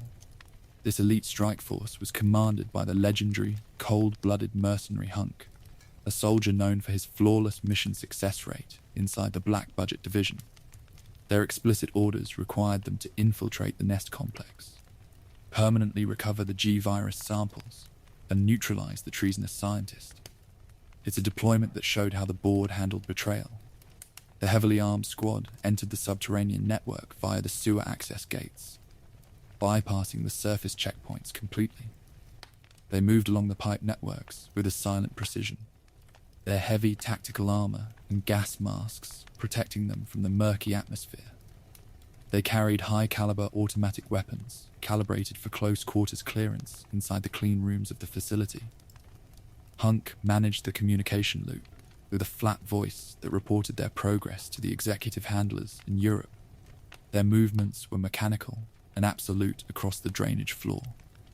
The mercenaries pierced the outer doors of the chief researcher's private laboratory, their weapons raised to scan the clean block for targets. They cornered Birkin against his central console, where he stood holding a metallic case filled with the volatile primary vials. The scientist refused to surrender his life work, shouting that the pathogen belonged to his name alone during the tense standoff. An anxious US operative opened fire with a submachine gun before a hold command could be delivered by the commander. A burst of high-caliber bullets riddled his chest, throwing his body across the floor tiles. The squad moved quickly to secure the metallic container case, checking the inventory logs on the desk to ensure no files remained active. They didn't offer medical assistance to the bleeding creator, treating him as a loose end that had been successfully cleared from the payroll. They packed the viral samples into their transport bags, preparing to exit through the lower maintenance tracks before the automated alarms initialized. The operational theories they followed required an absolute detachment from human survival to secure the property. It wasn't a random raid, operating instead as a calculated administrative extraction. The presence of the strike force inside the secure zone signaled the absolute liquidation of the scientist's political leverage against his employers. The company had chosen to use direct force to re-establish control over their intellectual property, stripping away his administrative shield in a single second. Hunk led his men back into the dark drainage channels, believing the mission had been completed according to the board's metrics. The raid was the critical event that triggered the total collapse of the facility's containment infrastructure within a matter of hours. The tactical team had pulled the final trigger on their own destruction. Part 37. Birkin's final stand in the lab. Bleeding out on his laboratory floor, the dying William Birkin committed a final act of desperate revenge against his employers. He grabbed a remaining experimental vial of the raw G-Virus that had rolled beneath the workbench during the scuffle with the tactical squad. With his final ounce of human strength, the chief researcher plunged the long syringe directly into his chest cavity, releasing the fluid into his failing bloodstream. The pathogen instantly interacted with his dying cells, hyper-accelerating his metabolism to fight the trauma of the bullet wounds. It's a terminal choice that finalized his transition from a scientist into a monster. The chemical reaction inside his veins triggered an instantaneous physical transformation, known as his G1 mutation. His human anatomy violently warped as the virus forced massive cellular replication to repair his fractured arteries and lung tissue. His right arm ballooned into a massive club, the muscles tearing through his white laboratory coat to expose grey filaments. A colossal, unblinking yellow eyeball erupted out of his right shoulder socket, its lens tracking movement with an independent focus. The bone structure buckled as the new muscle tissue expanded. The newly mutated creature rose from the linoleum blocks with a heavy roar, his higher human consciousness rapidly being crushed by the parasite's code. He recovered a heavy iron pipe from the maintenance framework, his hand closing around the metal with a grip that could fracture stone. He pursued the departing US squad into the dark maintenance tunnels, driven by a feral rage to reclaim his stolen intellectual property. He didn't look like a human virologist anymore, operating instead as a bipedal engine of retribution that prowled the lower sectors. The laboratory had transformed from a pristine research space into a lethal monster habitat. He intercepted the Alpha Team operatives near one of the primary water treatment locks beneath the city streets. The soldiers raised their weapons to clear the path, but their automatic rifles failed to reduce the speed of the approaching behemoth. He utilized his massive mutated arm to brutally crush the elite operatives against the concrete walls of the channel, ignoring their tactical formations. He tore through their defensive line within a matter of minutes, his iron pipe shattering their helmets before they could transmit a distress signal. The narrow vault was filled with the sound of breaking metal. The confrontation inside the drainage vaults resulted in the absolute slaughter of the company's premier tactical unit, leaving Hunk as the lone survivor. Birkin stood over the remains of his attackers, his yellow eye glowing in the dark as he verified the destruction of his targets. The virus had successfully preserved its carrier by surrendering his shape to the pathogen, turning his identity into a historical footnote. His final stand inside the laboratory core marked the absolute failure of the company's political strategies to contain his research. The scientist had punished the board, but his actions had released a fluid fire. Part 38. The virus samples break. During his brutal rampage against the US squad in the lower maintenance tunnels, Birkin violently crushed the stolen metallic container case. Multiple glass vials of the T-virus and the G-virus shattered under his heavy boots, spilling their highly concentrated contents directly into the open sewer water. The green and blue fluids mixed with the city's waste streams, entering the unmonitored plumbing grids that ran beneath the residential districts.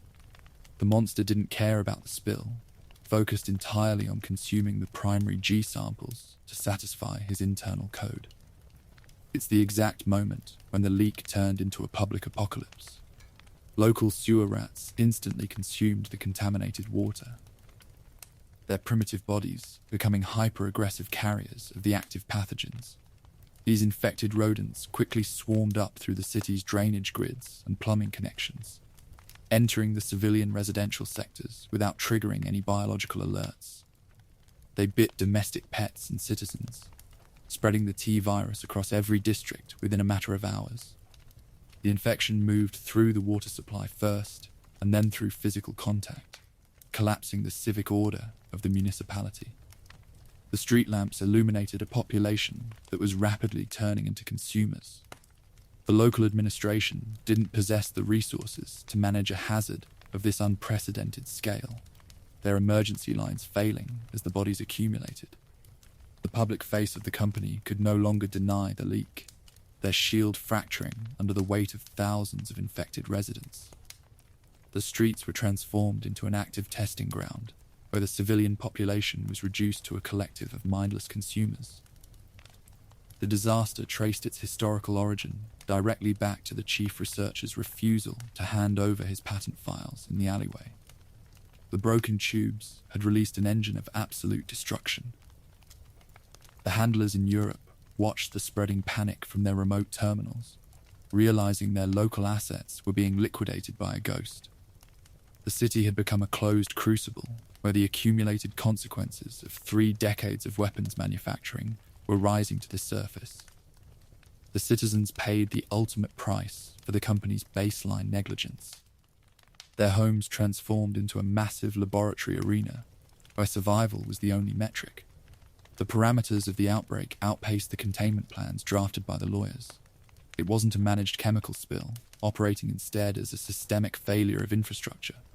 The fluid fire moved through the municipal sewer lines, utilizing the very infrastructure built to hide the sites to distribute the toxins. The automated waste treatment gates failed to isolate the contamination, allowing the active strains to reach the primary water filtration plants of the town.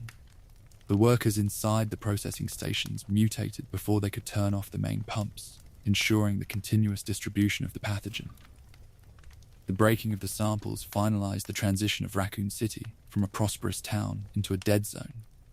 The tactical teams had inadvertently cleared the path for total liquidation. Part 39. Leon and Claire's descent into Nest. On September 29, 1998, rookie cop Leon Scott Kennedy and civilian Claire Redfield descended into Nest via the industrial cable car system.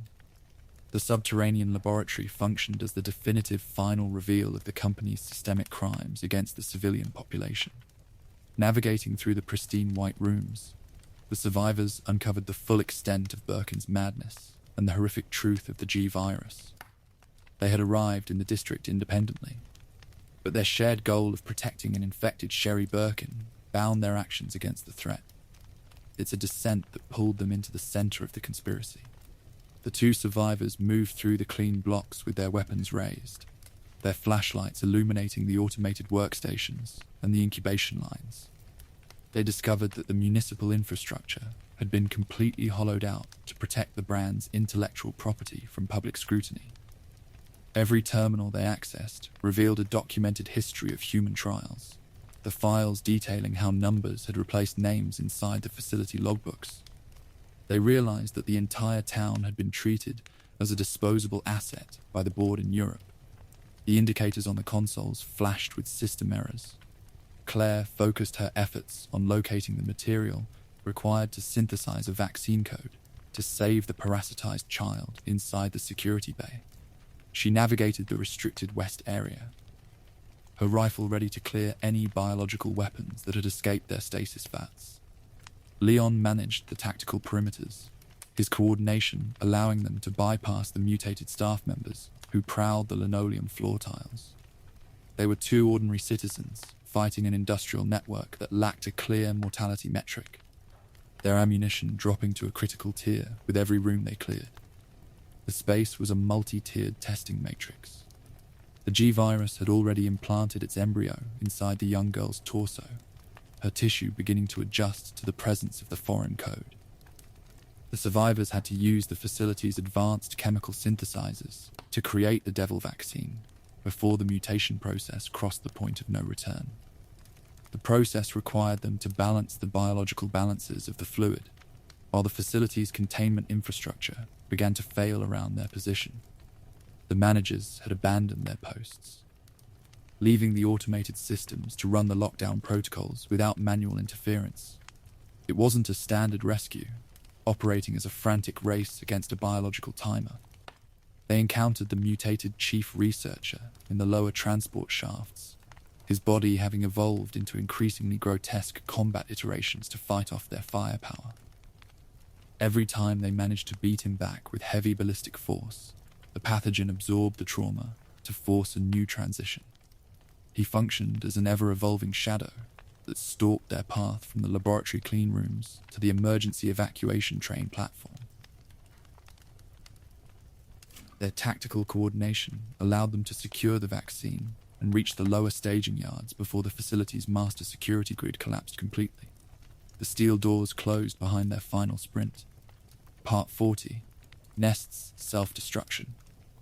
The history of the Nest complex ended alongside the total collapse of the town that had shielded its operations for a decade. As Leon, Claire, and Sherry boarded the emergency evacuation train in the lower staging yards, the facility's master automated self-destruct sequence hit zero. A series of massive internal thermal explosions tore through the color-coded sectors, the shockwave rippling through the rock tunnels with immense kinetic force. The blast caved in the concrete ceilings, destroying the pristine white linoleum rooms where Birkin had managed his project. It's an absolute conclusion that cleared the physical evidence of their crimes.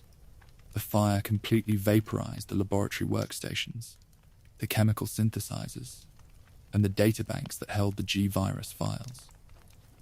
The records that connected the pharmaceutical giant to the corrupt city administrators went up in a single flash of heat inside the shaft. The thermal charges were calibrated to ensure total cellular eradication, leaving nothing but a crater of molten steel beneath the industrial plants. The company's investment was liquidated within a matter of seconds. The cover-up executed by automated machinery. The rock walls collapsed to seal the dynamic layout forever. The destruction of the laboratory failed to halt the citywide consequences of the research that had already escaped the perimeters. The T-virus was moving through the surface streets, its transmission loop irreversible despite the liquidation of the primary clean rooms below. The data collected by Birkin and his assistants had already been copied onto private storage drives by intelligence agents like Ada Wong. The physical structure was gone, but the biological hazards had already entered the international black market networks across global borders. The fire had cleared the tomb, but the ghost was already moving. The survivors watched the tunnel buckle behind their flight, the iron tracks shaking as the internal explosions breached the upper maintenance tiers. The train ground along the rails, its engine clearing the danger perimeter, just as the surface chemical factory collapsed into the crater. Leon adjusted his grip on his sidearm, his mind registering the absolute finality of the blast that had erased his first night of work. They had survived a domestic crucible that had liquidated an entire municipal population within a few days. It wasn't a triumphant spy thriller conclusion, leaving them stranded on an empty line. The self-destruct mechanism fulfilled the primary directive of the security policies, which prioritized asset protection over human survival. The executive office had successfully burned their own house to ensure that no federal grand jury could examine the incubation vats. The names and the achievements of the research staff were buried beneath a layer of ash, their identities permanently erased from the directory. The train cleared the mountain ridge, the morning light cutting through the fog as they reached the open fields away from the quarantine zone. The story of the man who became G was finished, but his legacy was already moving. Section 5, Nest 2, Hospital Research, and Nemesis-era Raccoon City. Part 41, Nest 2 and the Hospital Underground. Late September 1998 saw the secret expansion of the underground network beneath Raccoon General Hospital. While the public focused on the growing medical crisis upstairs, technicians were operating a secondary underground workspace known as Nest 2. This lab doesn't answer to William Birkin, running on a separate loop to handle different biological priorities for the firm. The facility was structurally independent from the primary synthesis core, ensuring its survival lines remained functional during internal corporate disputes. The layout featured reinforced concrete halls that branch out into specialized synthesis bays. Engineers built this sector to refine mass production protocols for active biological weapons. It's a high-tech center hidden behind standard utility portals, ensuring the local staff could process volatile reagents away from civilian curiosity.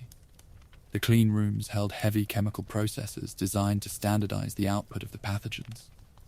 The facility focused heavily on industrial scaling rather than genetic discovery. While the primary lab across town engineered raw mutations, Nest 2 functioned as the practical logistics center for the weapon lines. The workers handled these shifts under strict isolation parameters to limit the spread of information. Every workstation was monitored by remote security teams to ensure absolute compliance with the company guidelines.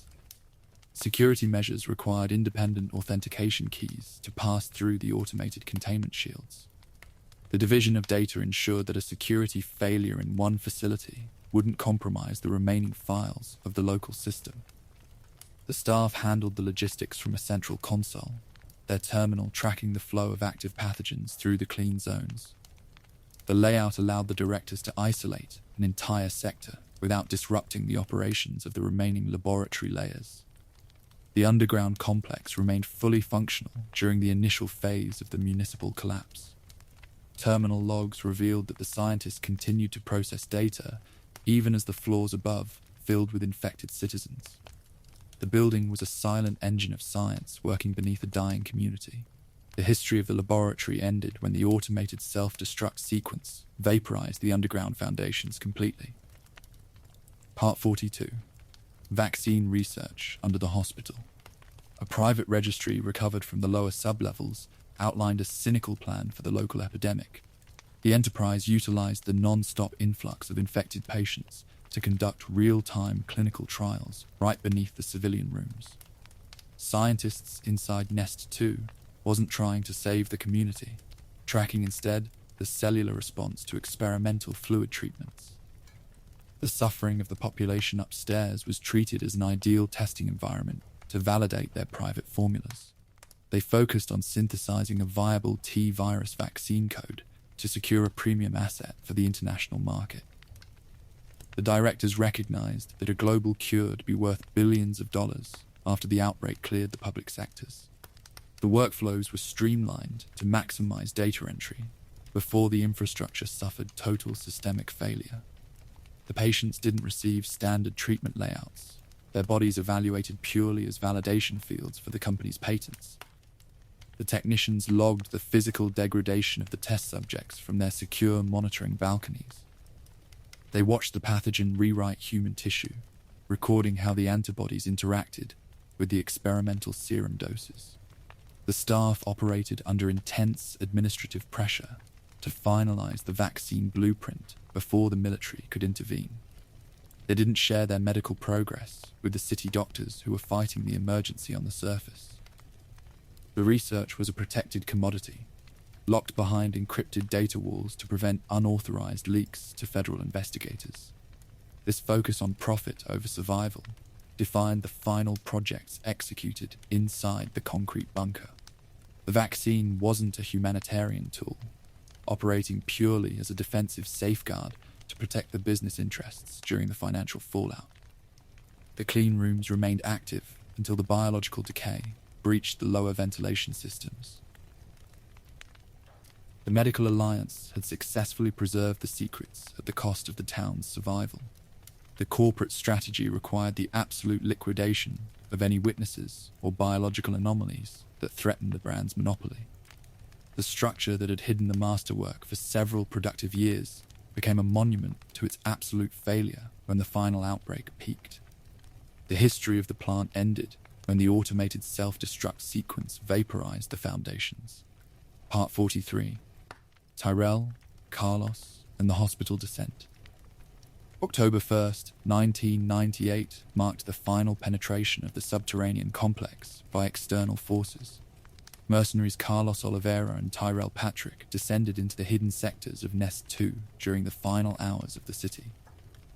They weren't looking for administrative records, searching desperately for a synthesized vaccine sample to save an infected Jill Valentine. The descent pulled the mercenaries directly into the clean rooms of the facility, forcing them to navigate through the automated defense grids. The operators stepped from the ruined elevator into a pristine workspace that contrasted with the rotting wards above.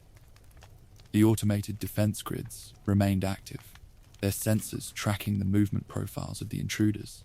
The mercenaries had to manage their spacing carefully to avoid triggering the automated turrets that guarded the main hallways.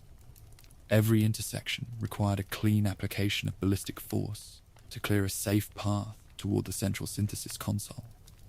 Loose biological weapons roamed the concrete corridors after escaping from their stasis vats during the administrative breakdown. The soldiers encountered mutated hunters that moved through the white clean rooms with an aggressive agility. Carlos navigated the laboratory levels using tactical coordination to bypass the automated lockdown gates. He located the primary chemical materials required to initialize the vaccine synthesis array, his fingers adjusting the manual valves. The air inside the chamber was heavy with the scent of ozone and leaking coolant from the damaged backup systems. They discovered that the private security forces had abandoned the staff, leaving the automated systems to run the lockdown protocols. They secured the fluid sample before the structural integrity of the complex collapsed entirely under the weight of the surface fires. The layout of the Nest complex was a maze of sterile glass that forced them deeper into the creator's history. The tactical team had pulled the final trigger on their own destruction by entering the facility. They scrambled through the automated blast doors before the lock systems could seal their exit line, their breathing ragged as they cleared the ridge. The local disaster was finished, that the corporate network remained functional across global borders. The fire had cleared the tomb, but the ghost was already moving toward the next station. Part 44. The relationship between Nest and Nest 2.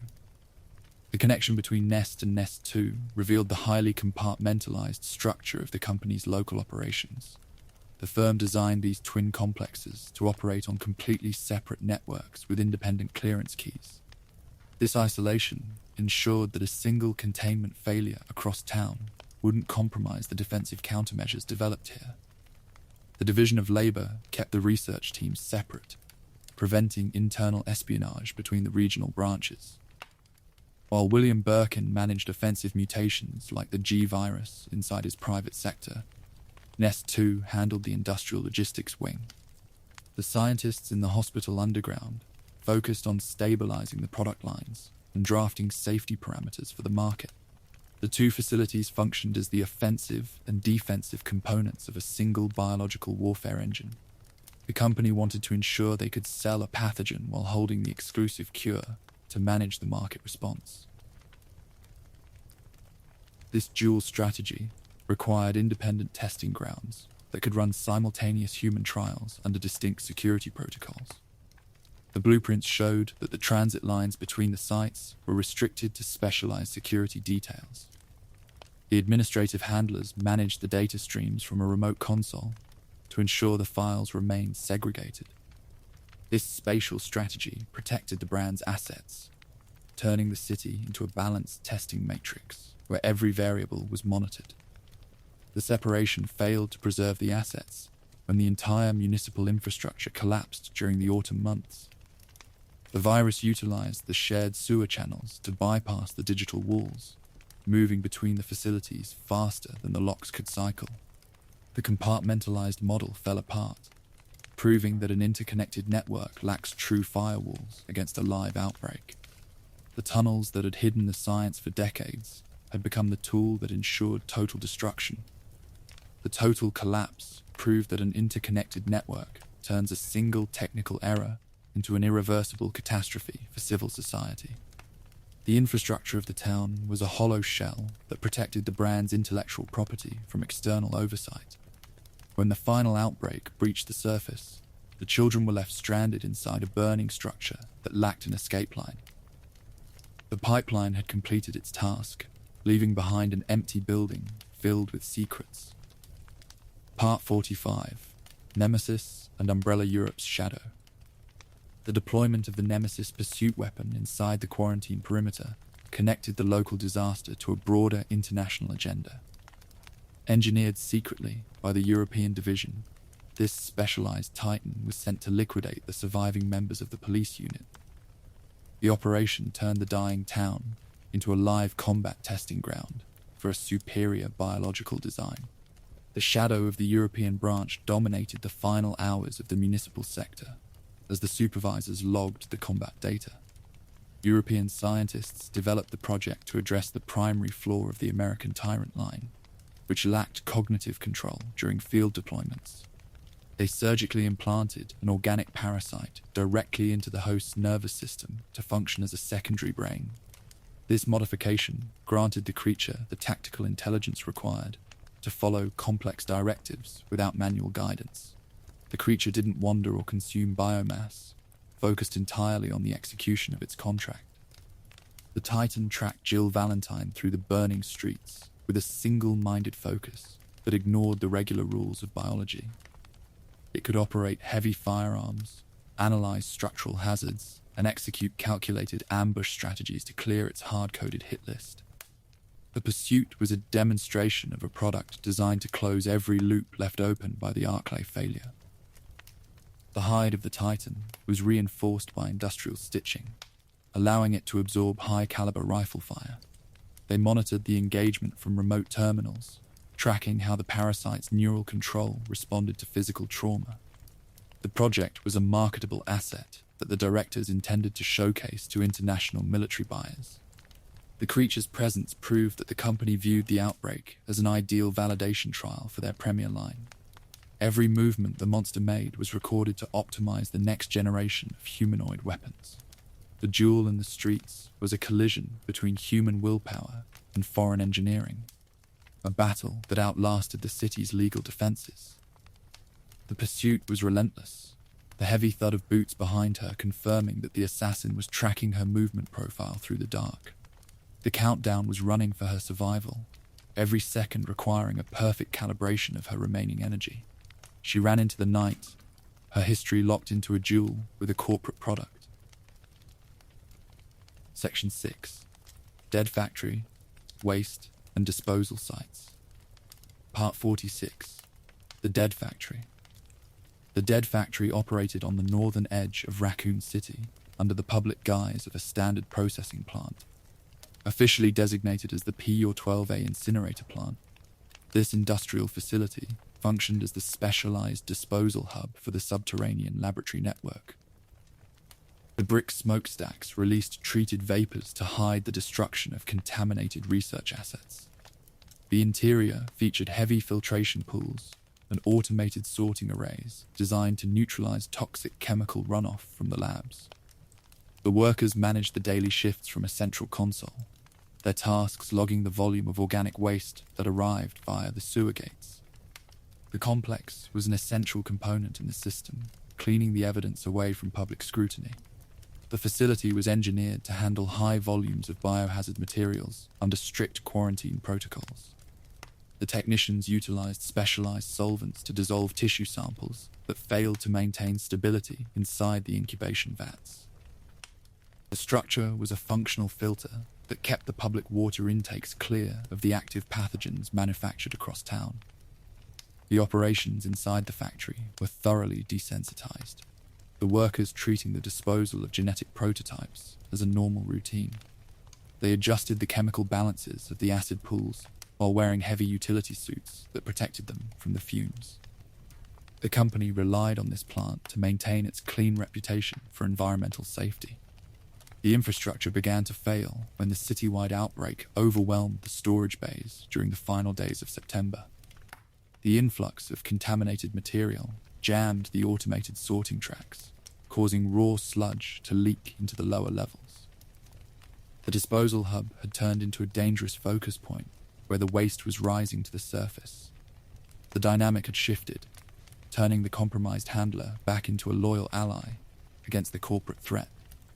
The factory floor was covered in grey residue and the remains of the staff, a grim record of a system that devoured itself.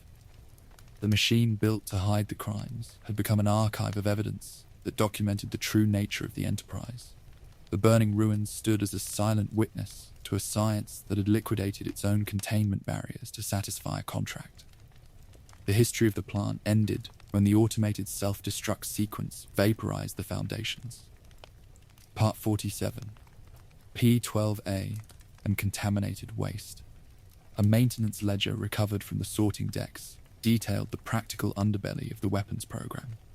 Failed genetic prototypes and dissolved human test subjects from Nest were dumped directly into the open chemical pools of the plant. The non-stop influx of contaminated material quickly overwhelmed the facility's filtration limits as the outbreak escalated. The automated mechanisms suffered a total mechanical failure when infected staff corpses clogged the primary intake shafts. Raw T-virus sludge flooded the lower levels, turning the concrete basements into an active biohazard zone within a few hours. The local worker pool was exposed to the concentrated toxins before the emergency gates could be closed. The technicians mutated into cannibalistic consumers at their workstations, their fingers frozen on the manual control switches. The facility lost its ability to treat the runoff, allowing the active pathogens to pour directly into the surrounding soil. The waste treatment hub had become a source of contamination that accelerated the decay of the northern sector. Heavy vats of chemical solvents ruptured under the pressure of the internal blockages, mixing with the biological mass on the floor. This toxic mixture produced an unstable environment where the cells of the failed experiments began to mutate independently. The keepers who survived the initial breach locked themselves inside the upper offices, their communication links dead. The operational failure at P-12A demonstrated the absolute negligence that characterized the entire logistics network. The company had built an infrastructure that lacked physical firewalls to contain its own waste during a crisis. The factory floor was covered in grey residue and the remains of the staff, a grim record of a system that devoured itself. The layout allowed any active pathogen that entered the water to move smoothly across the entire geographic layout of the town. The channels that were built to manage the city's waste became the primary vector that distributed the fluid fire across every neighborhood. The security doors remained locked, trapping the civilian survivors inside a subterranean labyrinth that was rapidly filling with mutated consumers. The company's engineering had turned the municipal drainage grid into an engine of absolute destruction. The history of the sewers ended when the thermal blast vaporized the underground foundations completely. Part 48. The disposal plant as cover-up machine.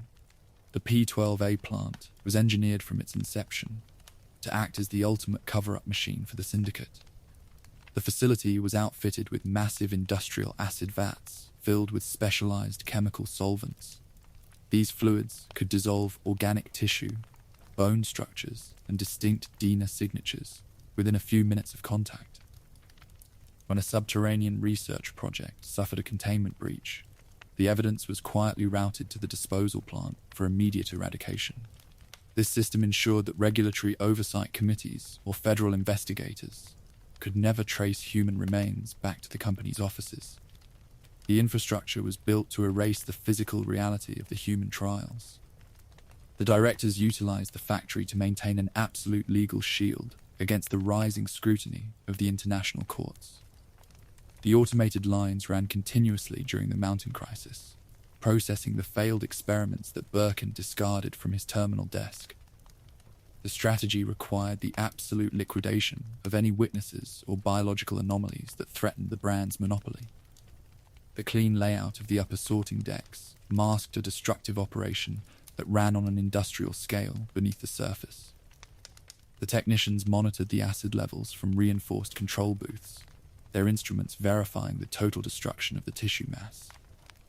This process allowed the business to delete its mistakes before the data could reach a grand jury. The machine failed to complete its final clearance assignment when the outbreak cut the primary power lines of the district. The acid vats remained full of partially dissolved material. The security blocks opened to anyone who cleared the perimeter walls. The machine built to hide the crimes had become an archive of evidence that documented the true nature of the enterprise. The files recovered from the chief's private office safe-detailed the records of the youth trials. The destruction of the laboratory failed to halt the citywide consequences of the research that had already escaped the perimeters. The T-virus was moving through the surface streets, its transmission loop irreversible despite the liquidation of the primary clean rooms below. The data collected by Birkin and his assistants had already been copied onto private storage drives by intelligence agents like Ada Wong. The physical structure was gone, but the biological hazards had already entered the international black market networks. Part 49. Tyrants, Nemesis, and final containment failures. The final hours of the city on October 1st, 1998, turned the disposal plant into a lethal arena. The United States military deployed special forces units into the facility to secure a physical record of the biological weapons. They encountered an elite defensive line composed of multiple mass-deployed T-103 Tyrant models sent to clear the coordinates. The resulting skirmish fractured the concrete foundations of the industrial complex under the impact of heavy railgun fire and artillery. The soldiers fought through the sorting decks, their weapons targeting the stasis pods that the company had left behind. The facility's containment walls cracked under the structural stress, releasing the remaining chemical runoff into the combat zone. A heavily damaged Nemesis dragged its mutated mass into the waste treatment pools after its previous defeats on the surface. The creature absorbed the raw biomass of the discarded experiments to trigger its grotesque final transformation. Its cellular structure expanded rapidly, the tissues fusing with the industrial scrap to create an amorphous engine of destruction. The final form of the pursuit weapon blocked the exit tracks of the terminal, its tentacles reaching through the broken masonry blocks. Jill Valentine was forced to utilize an experimental military railgun to break the line of the monster's advance. The kinetic force of the projectile vaporized the Titan's core, scattering its cells across the ruined acid pools. The absolute loss of control inside the factory signaled the end of the company's logical grip on the territory. The assets they had engineered to project military force were destroying the very structure built to hide their existence. The burning ruins stood as a silent witness to a science that had liquidated its own containment barriers to satisfy a contract. The history of the outbreak had entered its most destructive phase, the clock running down toward a final government intervention. The tactical teams had inadvertently cleared the path for the total liquidation of the community. The history of the outbreak had entered its most destructive phase, the countdown running down toward a final government intervention that would erase the coordinates completely. The train cleared the mountain ridge, the morning light cutting through the fog as they reached the open fields away from the quarantine zone. The story of the man who became G was finished. Part 50. Why Raccoon City could never be contained. The layout of Raccoon City guaranteed that a localized viral leak would inevitably trigger a total civic collapse. The firm had cleanly integrated its secret labs, public hospitals, municipal sewers, and waste processing plants into a single interconnected network. The town lacked physical firewalls between its civilian sectors and the dangerous science operating underneath the asphalt. The moment a pathogen breached the primary clean rooms of Nest, the entire subterranean infrastructure acted as a high-speed highway. The fluid moved through the drainage grids, entering the public water lines before the automated sensors could initialize a lockdown. The contamination was pumped directly into every corner of the surface world within a few hours.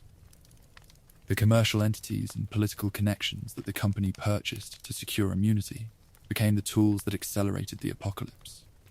The hospital connections delayed the early medical alerts, ensuring the population remained exposed while the parameters deteriorated. The institutional machinery was too hollowed out by private capital to execute an effective quarantine. The logistics pipeline was a closed loop that moved the contamination from the factories to the residential districts without a barrier. The local rat population functioned as an active vector, carrying the T-virus up from the sewers into the municipal buildings. The complexity of the design turned the community into a balanced trap where every escape line was blocked. The destruction of the city was the direct consequence of a corporate strategy that prioritized spatial efficiency over human safety. They built a pristine kingdom of commerce on top of a biological engine, assuming their automated shields would hold indefinitely. The total collapse proved that an interconnected network turns a single technical error into an irreversible catastrophe for civil society. The infrastructure of the town was a hollow shell that protected the brand's intellectual property from external oversight. When the final outbreak breached the surface, the children were left stranded inside a burning structure that lacked an escape line. The collection pipeline had completed its task, leaving behind an empty building filled with broken toys and secrets. The files recovered from the chief's private office safe-detailed the records of the youth trials, confirming the absolute loss of human values. The pipeline had completed its task, leaving behind an empty building filled with secrets. Section 7. Rockfort Island. Part 51. Rockfort Island as Umbrella's remote fortress. Rockfort Island operated as an isolated stronghold situated within an unmapped geographic sector of South America, bypassing international maritime laws and sovereign scrutiny. The company retrofitted the remote landmass into a heavily armed fortress. The site functioned simultaneously as a private prison, an elite paramilitary training base, and a high-security research facility far from civilian eyes. This sovereign isolation allowed the company's private military wing to operate with absolute impunity across all levels. The soldiers managed the daily routines from a neo-feudal castle that overlooked the ocean cliffs, their actions governed entirely by internal directives. The perimeter was secured by advanced anti-aircraft grids and automated minefields that turned the island into a secure laboratory outpost. The facility was designed to handle the distribution of advanced biological assets away from the regulatory oversight of Western governments. The training yards featured mock urban environments where mercenaries practiced tactical maneuvers against loose combat hybrids. The environment was engineered to test the limits of military hardware under controlled field conditions. The subterranean sectors contained state-of-the-art laboratory layers and extensive stasis bays where scientists monitored volatile viral strains. They shared their data sheets with the European branches via encrypted satellite links, ensuring the research remained synchronized across global borders. The fortress was a vital node that projected the firm's hidden power across international perimeters. The history of the island was bound to the architectural vanity of the founding lineage that managed the base. The luxury of the upper quarters masked a destructive infrastructure dedicated to the cultivation of humanoid weapons. The remote compound remained secure until external rival forces turned their focus toward the secrets buried beneath the cliffs. The fortress was a vital node that projected the firm's hidden power across international perimeters. The remote landmass stood as an isolated, unmapped geographic landmass in South America, functioning as Umbrella's premier remote military stronghold. Bypassing international maritime laws and sovereign scrutiny, the island was retrofitted to operate as a sprawling corporate prison, an elite paramilitary training base, and a high-security research site far from civilian oversight. This sovereign isolation allowed Umbrella's private military wing to operate with absolute impunity, testing weapons tactics and storing volatile assets. Part 52. The prison system and human supply. The extensive prison complex built into the rocky ridges of Rockfort Island served a dark logistical purpose for the global network. The company utilized the iron cells to source fresh, undocumented human test subjects for their viral exposure trials, political dissidents, industrial spies, and captured anti-Umbrella activists were quietly processed through the facility's administrative registry. The captives were stripped of their names and civilian identities, logged purely as numerical entries on the laboratory clipboards. They resided in cramped, concrete blocks managed by armed guards who enforced a strict discipline through physical force. These prisoners were treated as a disposable tissue resource, designed to validate the lethality metrics of the latest weapon lines. Regular transport ships moved the selected numbers from the prison yard directly to the island's laboratories or external research nodes. The virologists used their bodies to track the speed of the infection and map out the acceleration of cellular mutation. The non-consensual procedures were executed far away from any legal oversight, ensuring total operational freedom for the staff. The logs recovered from the guardhouses detailed the systematic liquidation of the inmate population as the experiments neared completion. Anyone who showed an irregular genetic resistance to the pathogen was moved to a separate validation tank for deeper analysis. The institution was a collection node that fed the insatiable demand of the biological warfare program without a barrier. The prison system perfectly illustrated how the Enterprise converted human beings into simple proprietary assets on their balance sheets. The family connections of the victims were erased from the tracking loops, leaving no legal thread for external investigators to follow. The cells remained full until a sudden strike broke the structural shields of the base. These captives were stripped of their identities, logged as numbers, and systematically shipped to the island's laboratories. The dynamic had shifted, turning the compromised handler back into a loyal ally against the corporate threat. The prison system perfectly illustrated how the Enterprise converted human beings into simple proprietary assets on their balance sheets. The family connections of the victims were erased from the tracking loops, leaving no legal thread for external investigators to follow. The cells remained full until a sudden strike broke the structural shields of the base. Part 53. Alfred Ashford's Island Rule. Rockfort Island operated under the absolute, eccentric tyranny of Alfred Ashford, the commander of the base and heir to the founding bloodline. He transformed the military fortress into a psychological monument dedicated to his late grandfather, Edward, and his comatose twin sister, Alexia. His severe mental instability warped the facility's daily operations, creating a hostile environment for the research teams. The architecture blended high-tech biological weapon storage with a grotesque, neo-feudal castle aesthetic that dominated the cliffs. Alfred managed the automated security grids from his private ready room. His focus split between his aristocratic delusions and his corporate duties.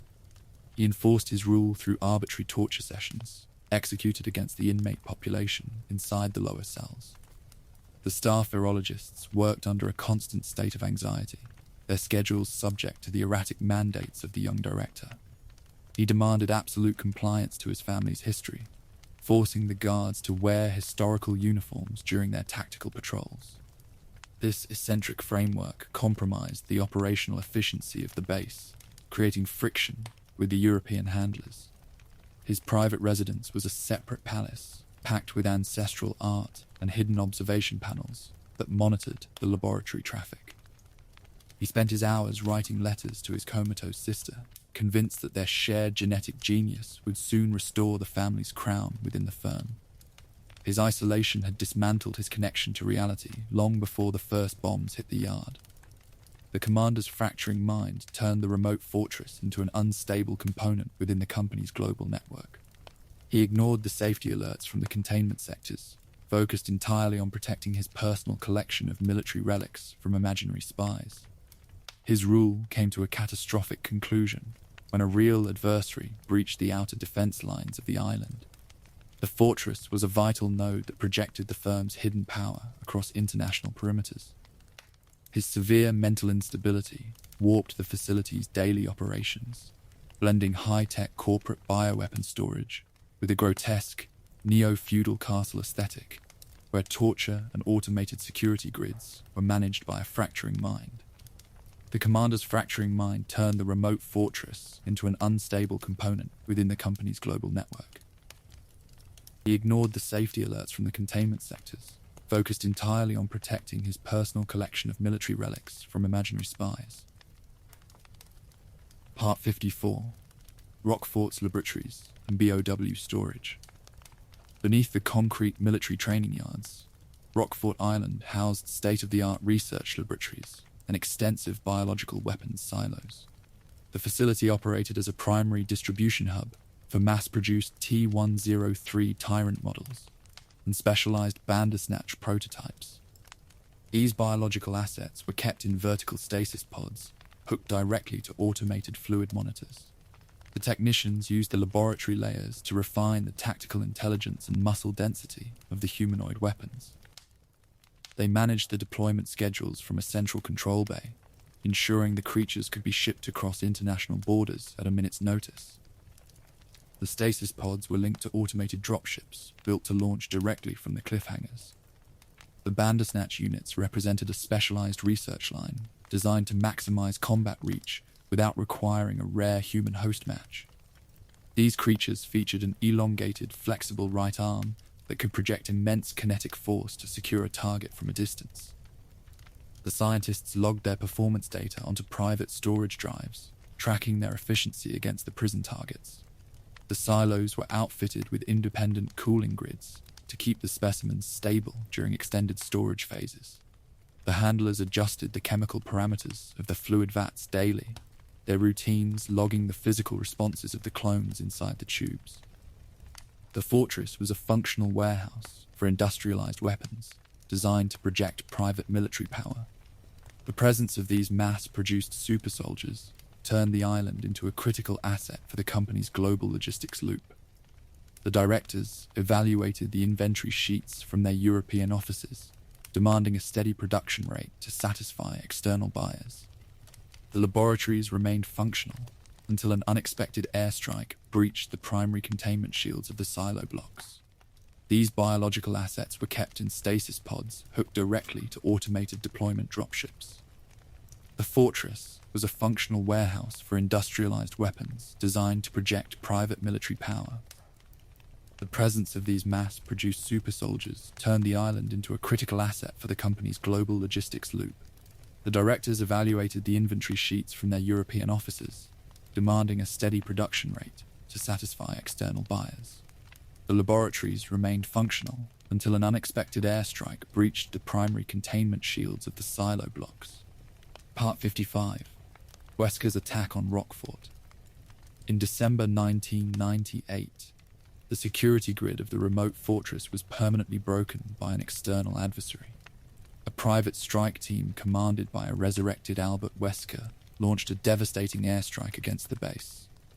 Wesker's strategic goal required him to infiltrate the island's core data vaults and secure a sample of the rare T. veronica virus. The precision bombing breached the laboratory containment shields, releasing the active T-virus strain across the military barracks and the prison blocks. The chemical runoff flooded the lower maintenance tracks, exposing thousands of corporate soldiers and inmates to the pathogen within a few minutes. The remote fortress instantly collapsed into a live biohazard war zone. The infrastructure lost its coordination as the automated sirens initialized the emergency purge protocols across all levels. Alfred Ashford failed to contain the penetration. His private security forces liquidated by the superpowered commander who moved through the smoke. The mercenaries cleared the data terminals, their fingers copying the encrypted files onto portable drives. The infected personnel rose from the rubble as cannibalistic zombies, their numbers overrunning the defensive lines of the castle. Loose Bandersnatch prototypes and trained hybrids broke out of their storage bays to roam the burning cliffs of the island. The attack proved that the company's secrets were now highly valuable commodities sought by rival syndicates. Wesker tracked the genetic signature of the Ashford legacy through the burning laboratory bays, his focus locked onto the extraction of the code. The assault stripped away the island's sovereign shield, turning the private military base into a monument of absolute structural ruin. The survivors were forced to scramble toward the automated dropships as the secondary self-destruct mechanism began its count. The assault stripped away the island's sovereign shield, turning the private military base into a monument of absolute structural ruin. The precision bombing breached the laboratory containment shields, flooding the entire military base with the T-virus and turning the remote fortress into a live biohazard war zone. Wesker tracked the genetic signature of the Ashford legacy through the burning laboratory bays, his focus locked onto the extraction of the code. The assault stripped away the island's sovereign shield, turning the private military base into a monument of absolute structural ruin. The survivors were forced to scramble toward the automated dropships. Part 56. Claire Redfield's imprisonment. Claire Redfield's search for her missing brother led her directly into a trap inside the European headquarters in Paris. After a solo infiltration of the high-security facility, she was captured by armed guards who stripped away her civilian equipment and logged her biometric files into the central mainframe. Instead of facing a public judicial trial in France, her file was reclassified, turning her into an undocumented liability for the company's international transit lines. She wasn't treated as a standard inmate, operating instead as a target for immediate containment. A secure transport flight moved her across international sea boundaries to reach the prison blocks of Rockfort Island. The firm managed this transfer smoothly, bypassing maritime tracking loops to maintain absolute secrecy around their black site network. She spent the long transit hours locked inside a dark containment cell within the cargo hold, where the air felt heavy and tight. The plane landed on a remote, unmapped military compound far away from civilian oversight, where her presence was scrubbed from official registries. The island fortress operated as a major processing hub for the Enterprise's global logistics network. Upon arrival, the guards logged her as a numerical entry on the laboratory clipboards, completely erasing her civilian identity. The cell blocks were cold and built from solid concrete to prevent any escape attempts or internal communication between the sectors. She was surrounded by political dissidents and industrial spies who had been captured by the private military wing of the company. The prisoners inside these iron cages weren't standard inmates, representing instead a steady supply of fresh genetic material for the local labs. The administration used the cells to isolate test subjects before shipping them to viral exposure trials. she realized her search had pulled her into a dangerous system where human lives were treated as simple company property.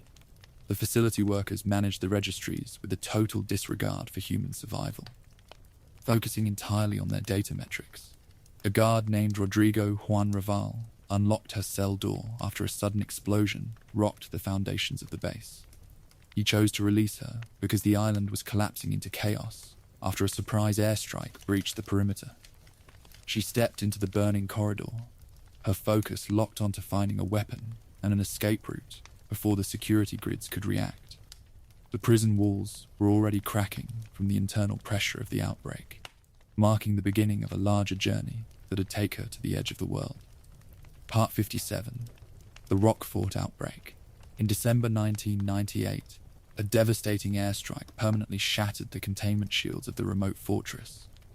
The precision bombing released the volatile T-virus, strained directly into the military barracks and the prison blocks. The pathogen swept through the drainage lines and ventilation grids within a few minutes of the initial blast. Exposing the staff before they could reach their hazard gear, the personnel failed to execute the quarantine protocols because the explosions destroyed the automated defense gates. Thousands of corporate soldiers and inmates mutated into cannibalistic zombies as the fluid contaminated the local water supply.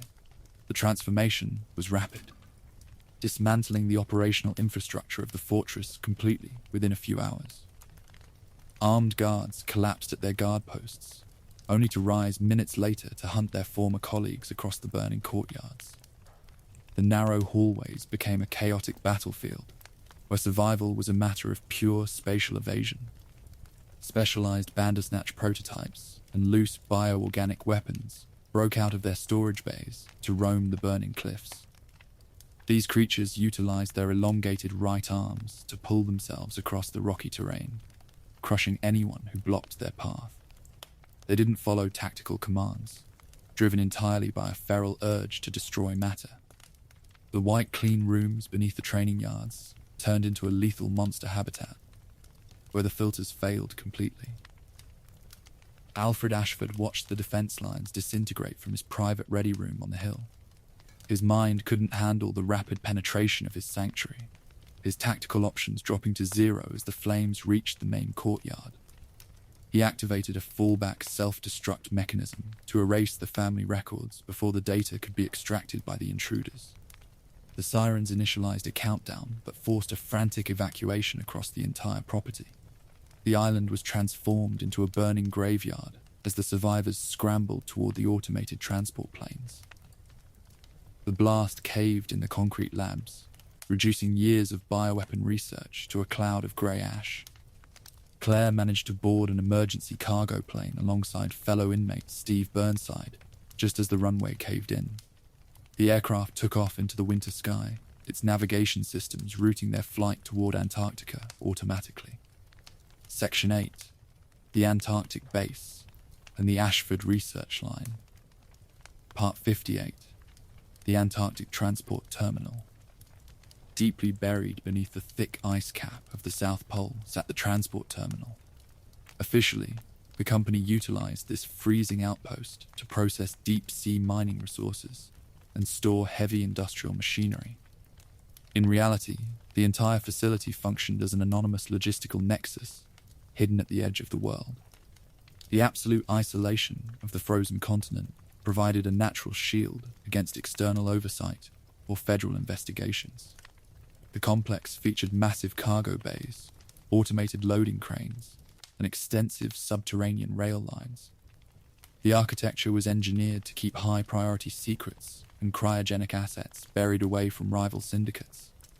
The technicians managed the facility from a central console, their instruments logging the fuel distribution for the transport planes. The sub-zero environment ensured that any accidental biological leak be instantly contained by the ice sheets. The automated cargo plane from Rockfort Island crash landed directly into the icy transport bays of the terminal. Claire and Steve stepped from the wreckage into a silent facility that felt heavy with abandonment. They discovered that the T-virus had already reached this remote outpost via the incoming transport lines, turning the workers into frozen zombies. The quiet halls were a maze of metal containers and caved-in ice sheets. The terminal served as a secure repository where the firm stored its most volatile, viral strains away from Lord Spencer's prying eyes. Heavy transport railcars moved materials between the landing strips and the deeper research vaults hidden in the rock. The workers managed these shifts under intense isolation parameters, their identities logged as simple numbers in the system. The complex was a vital pipeline that sustained the family's independent projects. The arrival of the survivors triggered an automated alert that drew other dangerous actors to the frozen coordinates. Chris Redfield and a superpowered Albert Wesker arrived independently, their paths converging on the icy terminal floor.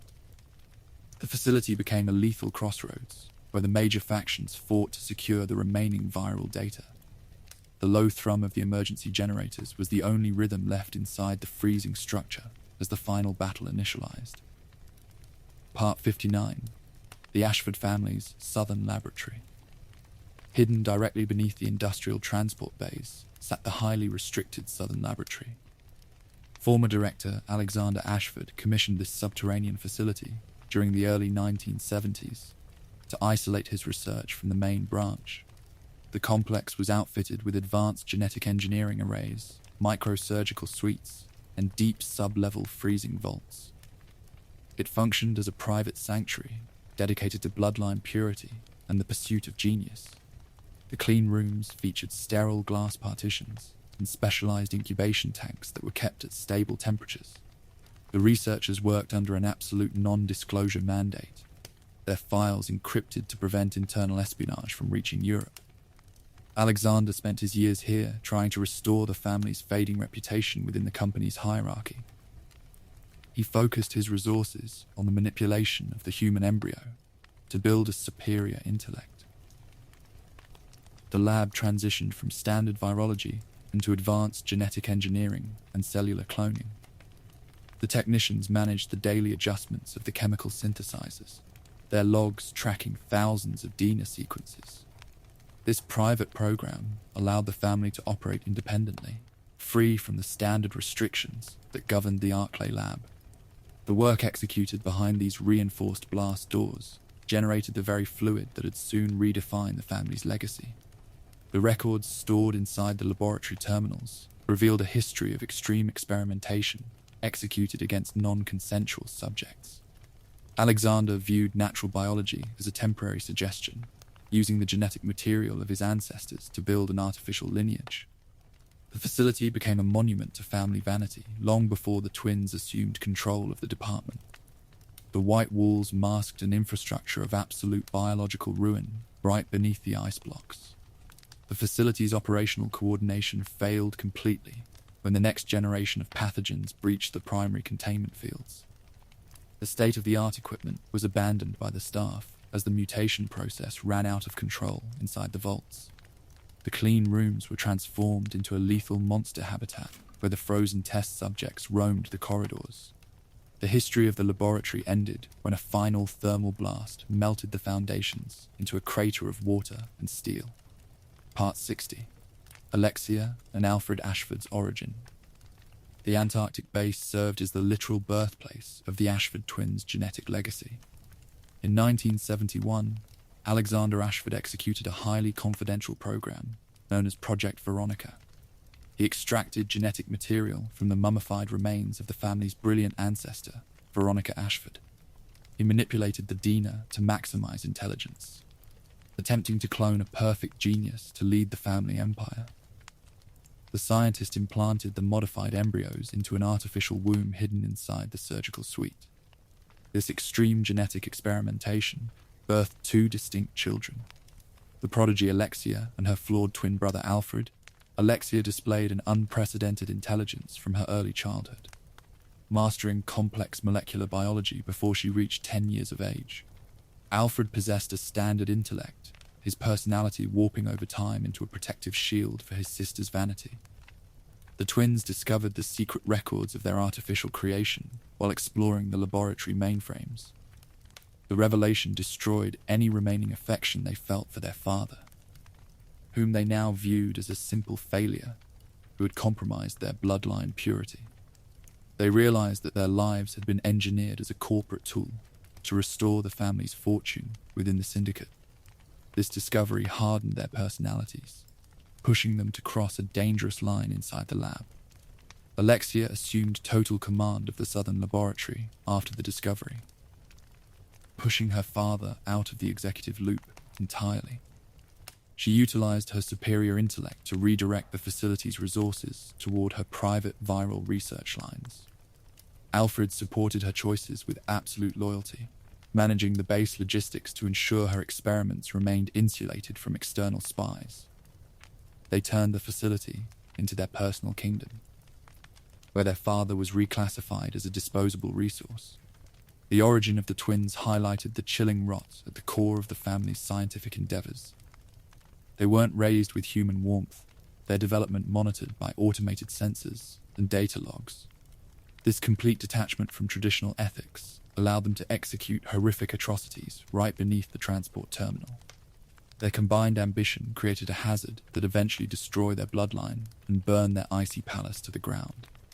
Part 61. T. Veronica Research. In 1981, at the age of 10, the brilliant Alexia Ashford successfully synthesized the T. Veronica virus. She achieved this historic breakthrough by combining the raw progenitor strain with ancient plant genes and queen ant DNA. The new pathogen didn't follow the linear mutation mechanics of the T virus, forcing instead a highly complex cellular rewriting process. She recorded these findings in her private journal, her notes outlining a new paradigm for biological warfare. Her early testing runs revealed a critical flaw inside the virus's design parameters. The pathogen was highly aggressive, causing immediate and catastrophic brain rot if the host's body absorbed the fluid too rapidly.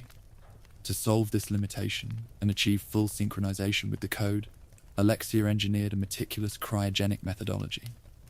She needed a system that would allow her cells to slowly absorb the virus over an extended period without destroying her cognitive faculties. She utilized the facility's deep sub-level freezing vaults to place herself into a 15-year controlled cryogenic stasis loop. She trusted her brother Alfred to protect her stasis pod and manage the family assets during her long sleep. The virus worked slowly in the cold, its molecular chains fusing with her cellular matrix without triggering an immune rejection. She became a sleeping asset hidden at the edge of the world, waiting for the timer to finalize the process. Alexia was fascinated by the absolute compliance and social structure of the ant colony. She built large observation nests inside her lab, watching how the queen commanded her subjects through chemical signals. She wanted to use the T. Veronica virus to grant herself a similar godlike authority over the human population. The pathogen was engineered to turn the host into a biological core that could control subordinate mutations remotely through neural pathways. Her long stasis phase finalized in late December 1998, when the chaos on the surface disturbed the facility's systems. She awoke from her 15-year sleep with full cognitive control over the virus, her body possessing an unprecedented biological power. Her blood had turned into a flammable fluid that reacted to oxygen, allowing her to project fire during combat. The research had successfully created a humanoid weapon that defied standard taxonomy, ready to clear the platform. Part 62. Nosferatu and failed Ashford experimentation. The extreme cruelty of the family's research line was permanently demonstrated by the creation of a monster known as Nosferatu in 1981. Seeking a human test subject to map out the initial phase of the T. Veronica virus, the twins betrayed their own father. Alexia and Alfred lured Alexander into the surgical suite, injecting him with the raw, unrefined pathogen without a medical stabilizer. They monitored his reaction from the console, recording the immediate failure of the trial. His body suffered an immediate and horrific genetic rejection that tore through his uniform layers. The virus rewrote his anatomy into a grotesque shape, his bone structure bending to support an asymmetric frame. His mind collapsed completely behind a wall of constant pain. his higher brain functions destroyed by the rapid brain rot. He ceased to recognize his own children, transforming into a blind, groaning monster that secreted airborne poison from an exposed heart core. Prompted by the failure of the stabilization metrics, the twins chose to hide their mistake from the rest of the company. They bound their father with heavy iron shackles and chains, dumping his body onto a stone floor in the deepest icy sublevels of the base. He remained in the dark for nearly 2 decades, his groans echoing through the ventilation shafts while the filters hummed above his cell. They never offered medical assistance, treating his survival merely as a long-term metric. Claire and Steve discovered the entrance to the lower dungeon while searching for an extraction route through the facility. The monster broke out of his chains, his long tentacles reaching through the freezing air to hunt the intruders. The air turned toxic as his airborne poison flooded the narrow corridor, forcing the survivors to execute a high-speed evasion strategy. Claire used her sniper rifle to puncture his exposed heart core, terminating the failed experiment after 20 years of confinement. The tragedy of Nosferatu illustrated the complete liquidation of human values that defined the family's tenure. They had sacrificed their own father to fund a patent line that eventually failed to secure their position within the syndicate. The monster's final fall onto the snow was a grim conclusion to Alexander's career, a researcher destroyed by the very methods he had encouraged inside his department. The files left in his cell confirmed that the family's pride had built its own executioner. Part 63. Claire, Steve, Chris, Wesker, and Alexia converge. In late December 1998, the abandoned Antarctic base transformed into a highly lethal crossroads for the major factions. Following their escape from Rockfort Island, Claire Redfield and Steve Burnside crash-landed directly into the freezing facility. They were rapidly pursued by Chris Redfield, who had come to rescue his sister, and a superpowered Albert Wesker, who wanted to extract the virus code. The separate tracks converged on the icy terminal floor. Alfred Ashford suffered fatal injuries during a skirmish with the survivors in the transport bay. With his final ounce of strength, he dragged his body to the cryogenic control room to initialize the awakening sequence for his sister. He died at the foot of her stasis pod, just as her eyes opened, his family duty fulfilled at the cost of his life. Her awakening was a turning point that shifted the balance of power across the entire facility. Synchronized, godlike Alexia Ashford stepped from her cryogenic chamber to confront the intruders who had breached her sanctuary. She viewed the rival forces and the survivors with an absolute contempt that matched her old notes.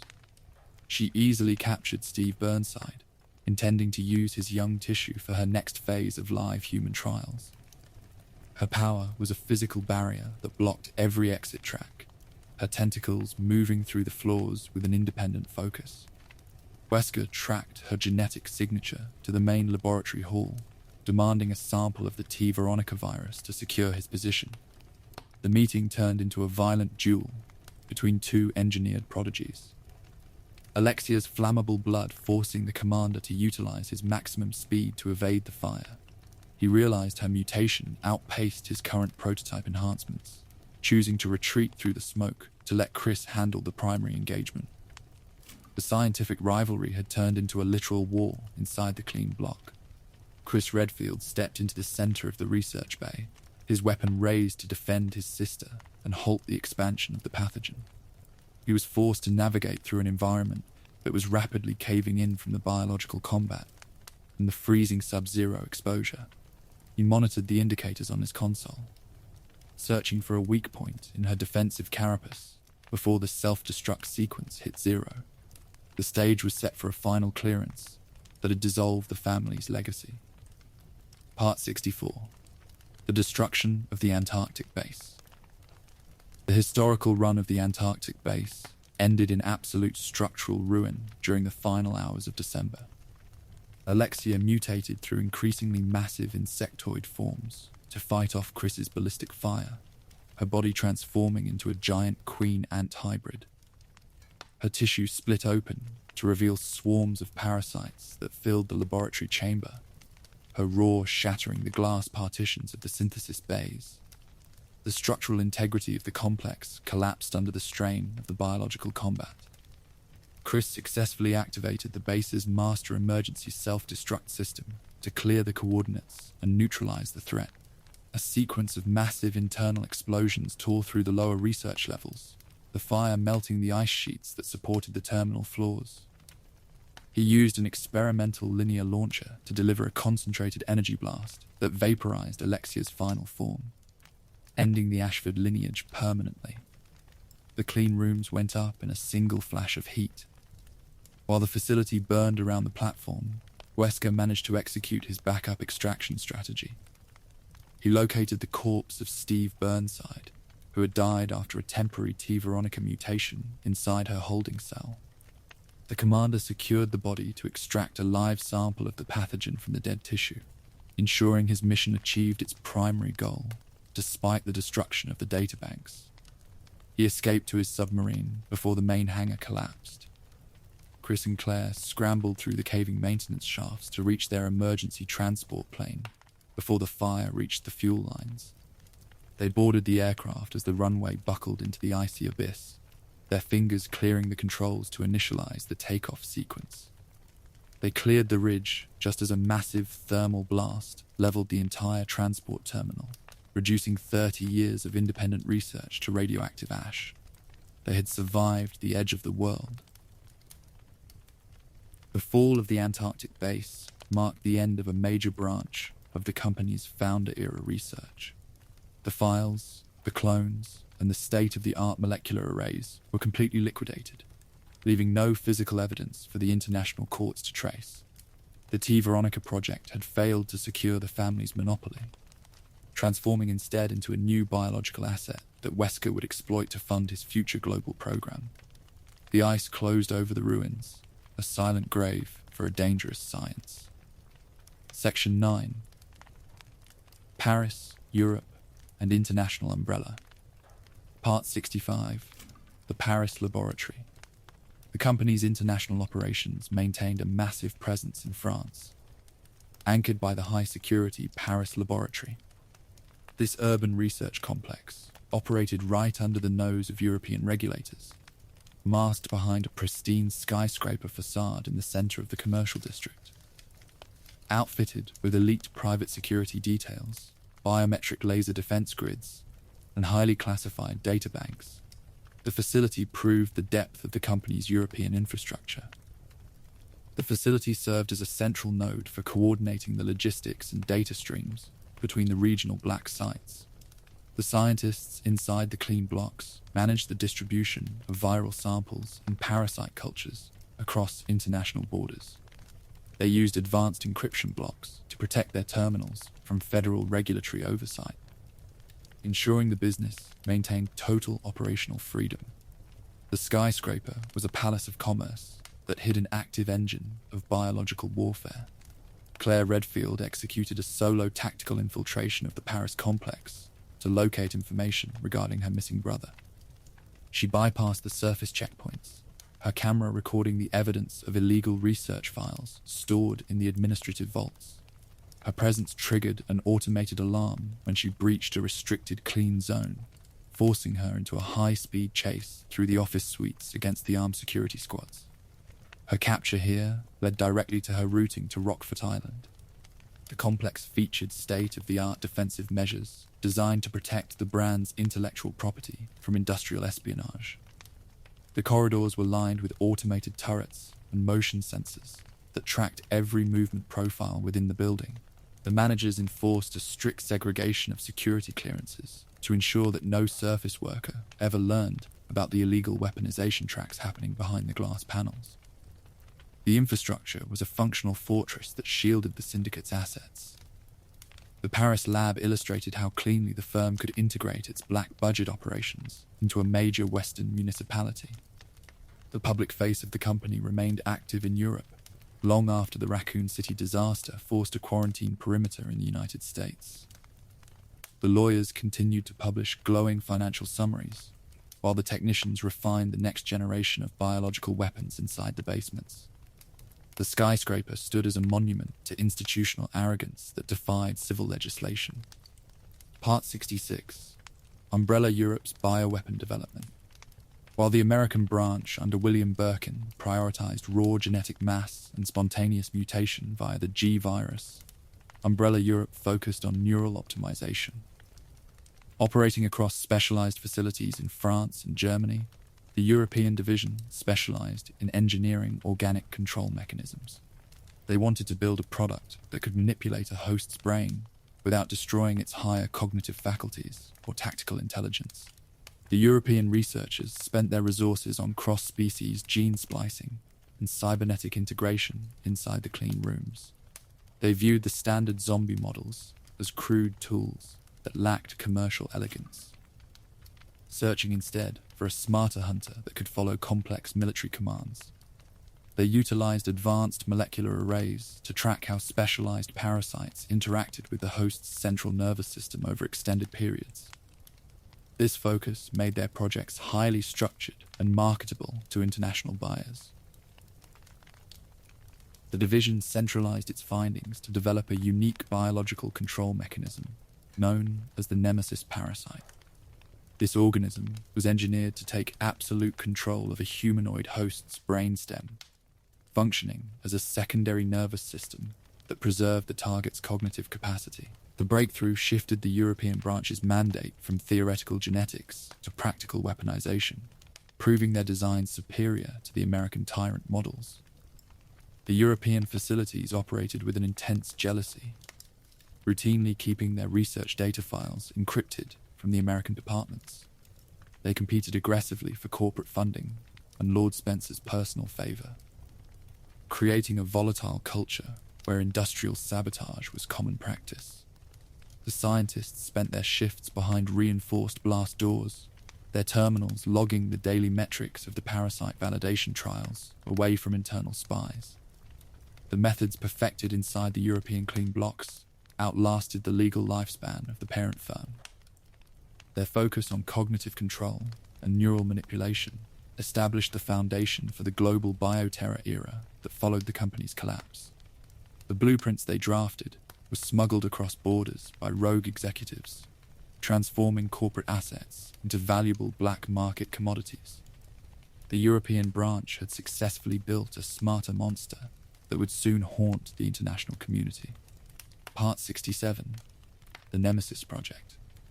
The crown jewel of Umbrella Europe's intellectual portfolio was the Nemesis Project, which aimed to solve the primary flaw of the Tyrant line. Operating out of their specialized labs, European scientists successfully bioengineered the NE-alpha parasite. This specialized organism was designed to be surgically implanted into the spinal column of a standard T architectural clone host. The parasite took absolute control of the host's nervous system, functioning as a secondary brain.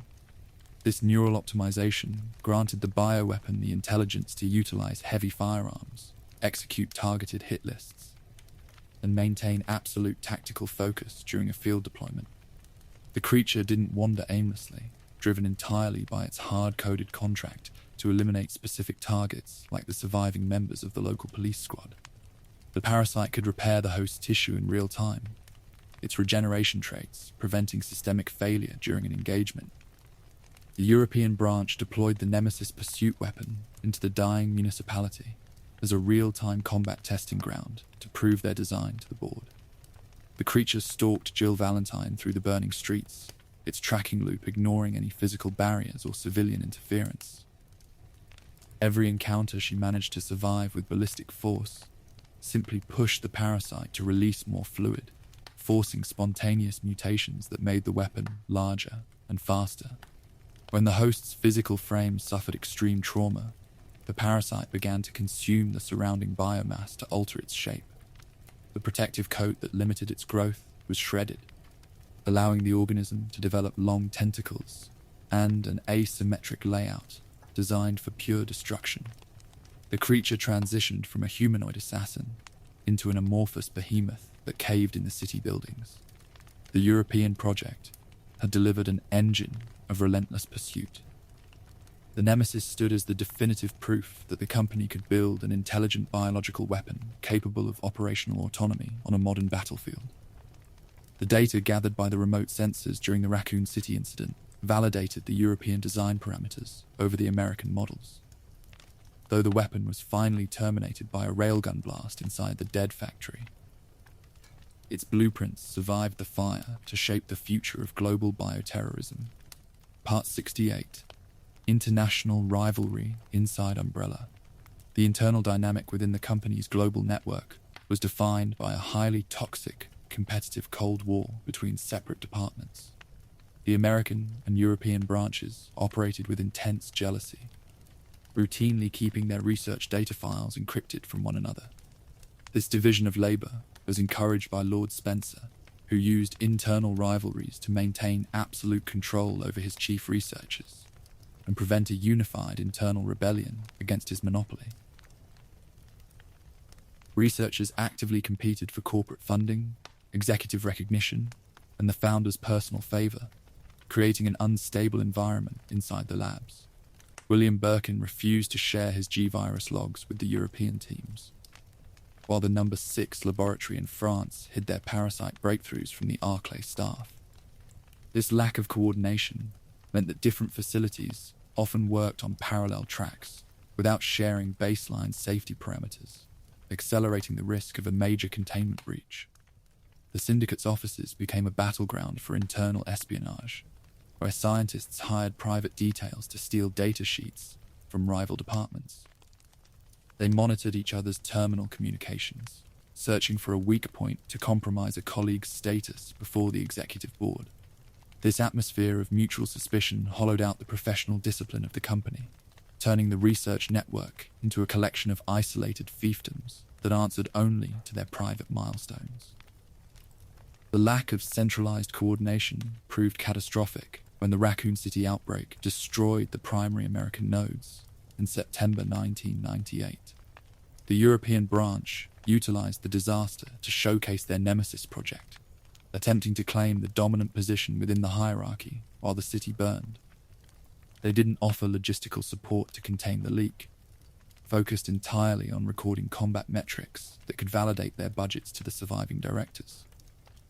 The internal Cold War ensured that the company lacked a unified strategy to manage its assets during the federal investigations that followed the apocalypse. When the corporate entity finally collapsed, the compartmentalized data files were scattered into the hands of separate rogue executives who fled the courts.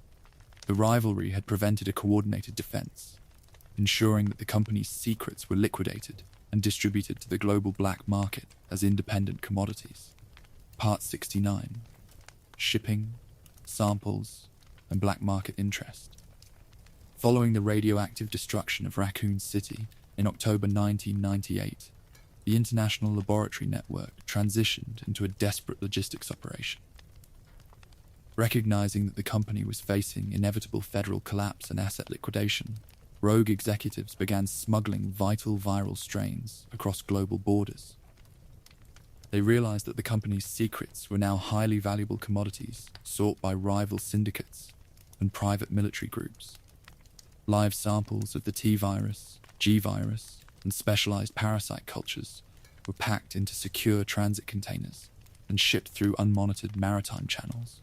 The black market networks showed an intense interest in acquiring these biological weapons, eager to exploit the technology for their own defense programs. The pipeline moved from corporate clean rooms to secret auction blocks hidden in South America and Eastern Europe, bypassing international tracking loops entirely. Rival pharmaceutical companies emerged as major buyers during this liquidation phase, purchasing encrypted data files and cryogenic blueprints from former employees. They used the stolen assets to jumpstart their own genetic research lines, expanding their laboratories under the cover of legitimate public health initiatives. The destruction of the primary facilities had simply distributed the fire, turning a single corporate monopoly into a global network of biological hazards. Albert Wesker operated as a central broker in this new black market ecosystem, utilizing the data he had stolen from the Arklay lab and the Antarctic base to manipulate the international buyers. He traded viral cultures to the highest bidder to fund his private research. His focus locked onto the cultivation of a definitive pathogen line that could achieve his goals. His actions accelerated the proliferation of the weapons, making the world significantly more dangerous. This rapid proliferation laid the exact foundation for the global bioterrorism era that defined the early 21st century. The weapons that had been manufactured beneath a residential mansion were now accessible to rogue states and terrorist organizations across the globe. The company's original infrastructure had dissolved, but its biological legacy outlived the brand, turning the blood-stained clean rooms of the Spencer era into the primary source for a generation of catastrophes. Section 10. The Caucasus Facility and Umbrella's Final Collapse. Part 70. The Caucasus Laboratory. Constructed secretly beneath a massive, decommissioned Soviet-era chemical refinery in Russia, the Caucasus Laboratory served as the absolute final major operational stronghold for the firm. Established in the early 2000s as international courts began systematically freezing the company's global assets, this underground fortress was engineered to be completely invisible. It functioned as a heavily armed subterranean bunker where the last remnants of the scientific staff worked frantically to preserve the company's bioweapon legacy. The complex featured deep concrete testing vaults, automated assembly lines, and heavy blast shields designed to resist a full-scale military assault. The environment was engineered to isolate the remaining research teams from the international task forces that were hunting the brand's assets across Europe, right beneath the rusty pipes of the abandoned refinery. Technicians managed the final production loops of the Tyrant program away from public view. The facility served as the final repository for the company's global data logs, functioning as a digital ark for the dying enterprise. The supervisors transferred the remaining research files from the destroyed nodes in Raccoon City and Antarctica into a master tactical mainframe. They wanted to build a secure core that could preserve their genetic blueprints from the legal liquidation process that was dismantling the corporate structure on the surface. The work executed inside the Caucasus clean blocks was focused on a single technological milestone: the creation of a fully controllable, ultimate biological weapon. The scientists abandoned the volatile mutation models of the past, searching for a design that could combine biological mass with cybernetic hardware under a centralized command interface. The facility was a functional factory that manufactured super soldiers for a war that the company was already losing in the courts. The Caucasus Laboratory represented the final station on the historical timeline of original Umbrella, a fortress where the corporate ambition made its last stand.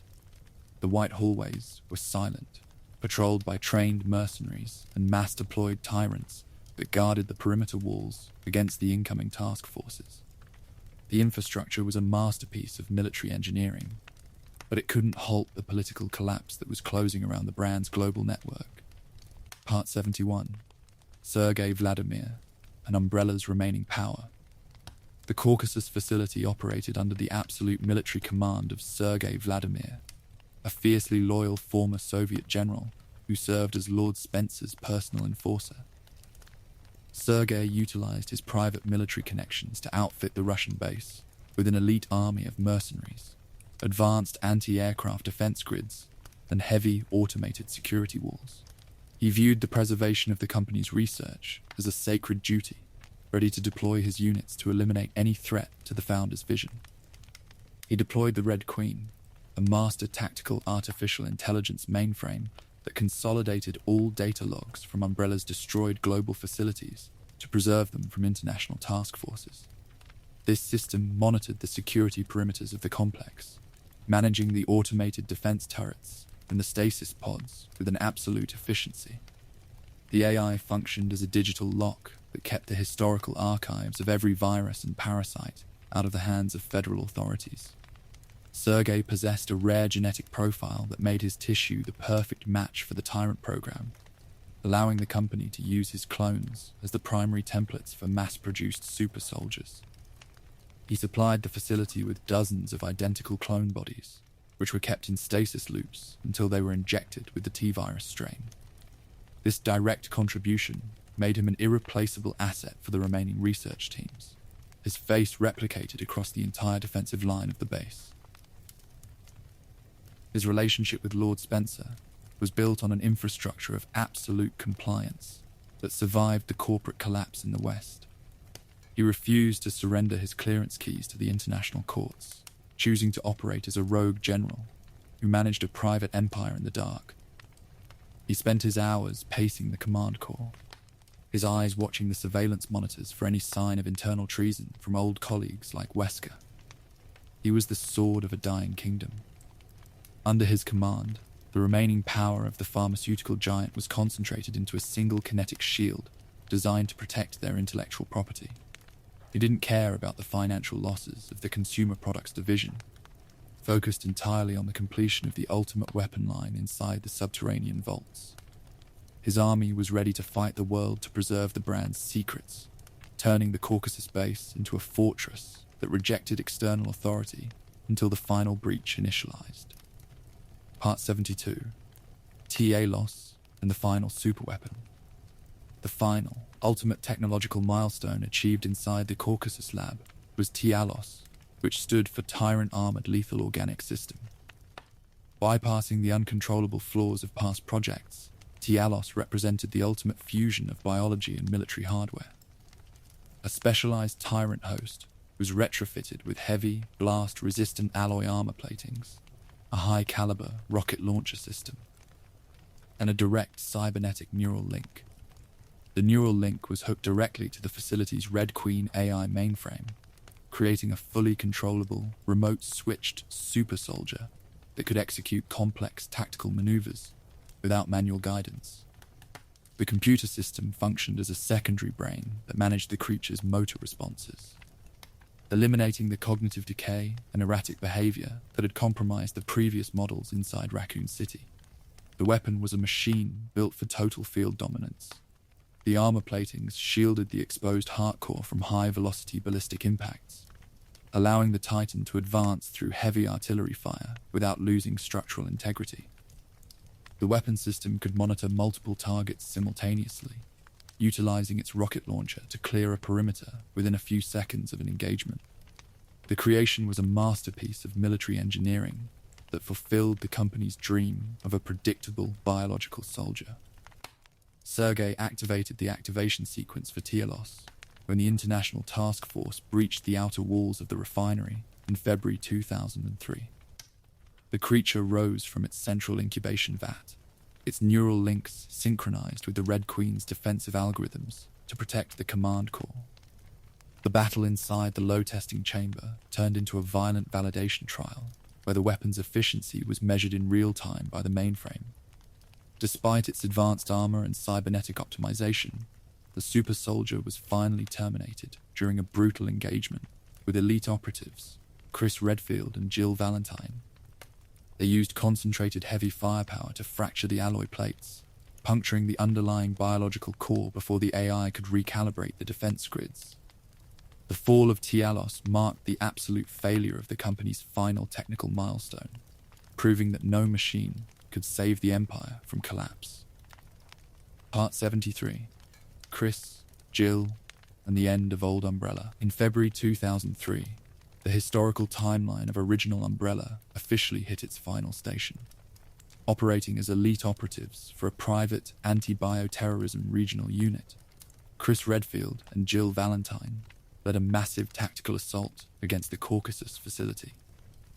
Backed by international military forces, the duo breached the perimeter walls of the chemical refinery and fought their way through the automated security lines.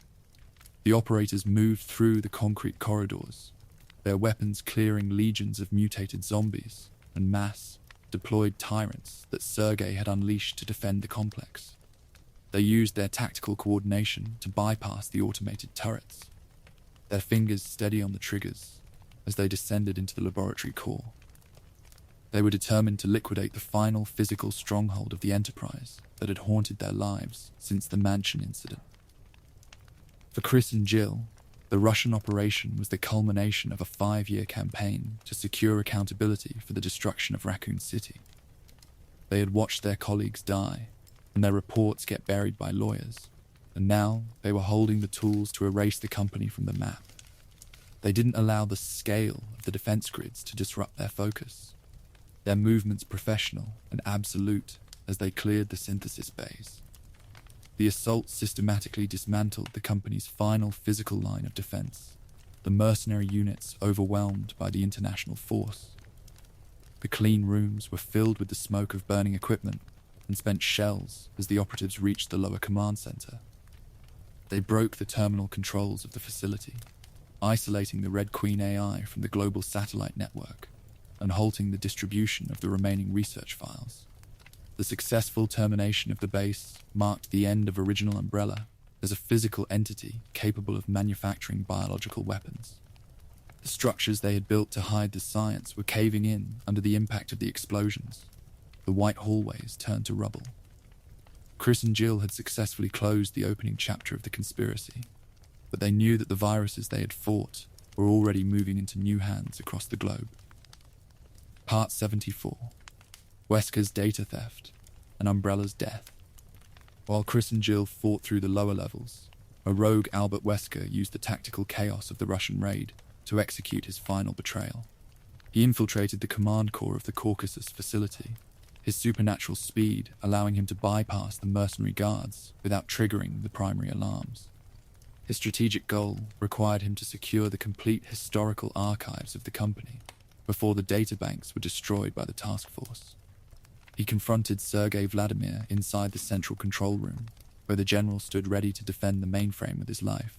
The general mutated into a grotesque form to halt the intruder, his body utilizing its rare genetic profile to force a rapid transformation. Wesker easily terminated his old colleague using his enhanced physical traits, clearing the final human barrier that stood between him and the Red Queen. The commander manually purged the Red Queen's AI databanks, downloading the complete historical archives of every virus, parasite, and bioorganic weapon Umbrella ever engineered onto a single flash drive. He deleted the primary files from the terminal to ensure the international task force would find nothing but empty servers when they secured the room. He had successfully stolen the crown of the empire he had served since childhood. Wesker leaked the incriminating corporate data files to global courts and regulatory agencies, providing the definitive physical evidence that connected the board to the human trials. This massive legal exposure permanently bankrupted Umbrella, ending the company's original era and forcing its liquidation as a legal entity. The public shield that Spencer had spent 30 years building was completely demolished by a single flash drive. The death of the firm marked the birth of a decentralized biological black market, where the research was no longer managed by a single corporation. Wesker held the complete archives, using the data to position himself as the master of the global bioterror era that followed. He walked away from the burning Russian facility with the keys to evolution in his pocket, leaving his creators dead in their chairs. Section 11. Legacy of Umbrella's Lab Network. Part 75. The Legacy of Umbrella's Laboratories. The structural fallout of Umbrella's international laboratory network completely outlived the corporation itself. The data assets and weaponized viruses harvested from sites like Nest, the Antarctic base, and the Caucasus facility directly fueled the global black market, birthing the modern bioterrorism era. Every major biohazard catastrophe that followed traced its genetic and historical ancestry directly back to the blood-stained clean rooms funded by Lord Spencer. The organizations that emerged during the later eras, including the operations of Tricell, the creation of Neo Umbrella, the rise of the Private Psi unit, and the therapeutic reformations of Blue Umbrella, utilized the original research files to build their own catalogs. They didn't discover new principles, simply refining the extraction percentages and stabilization parameters that Birkin and Marcus had perfected at the workbench. The labs were gone, but the methods survived. The global landscape was permanently altered by the proliferation of the pathogens, turning ordinary communities into high-risk zones where a single leak could trigger a civic apocalypse. The loneliness of operatives like Chris and Leon, was the direct consequence of a war that kept expanding rather than ending. A conflict fueled by a science that lacked a moral boundary. The world was simply trading one biological catastrophe for the next as new syndicates emerged. The pristine white clean rooms and the hidden concrete tunnels became the structural blueprint for a new generation of black sites built by rival groups. They learned from Umbrella's mistakes, using advanced automated defense grids and strict compartmentalization to isolate their operations from federal task forces. The memory of the Spencer era lived on inside the design of every facility that grew parasites in the dark. The complete history of the laboratory network stands as a monument to corporate negligence and the human cost of unchecked ambition. The flower from West Africa had produced an empire of test tubes, and the empire had left behind a legacy of absolute contamination that no missile could erase.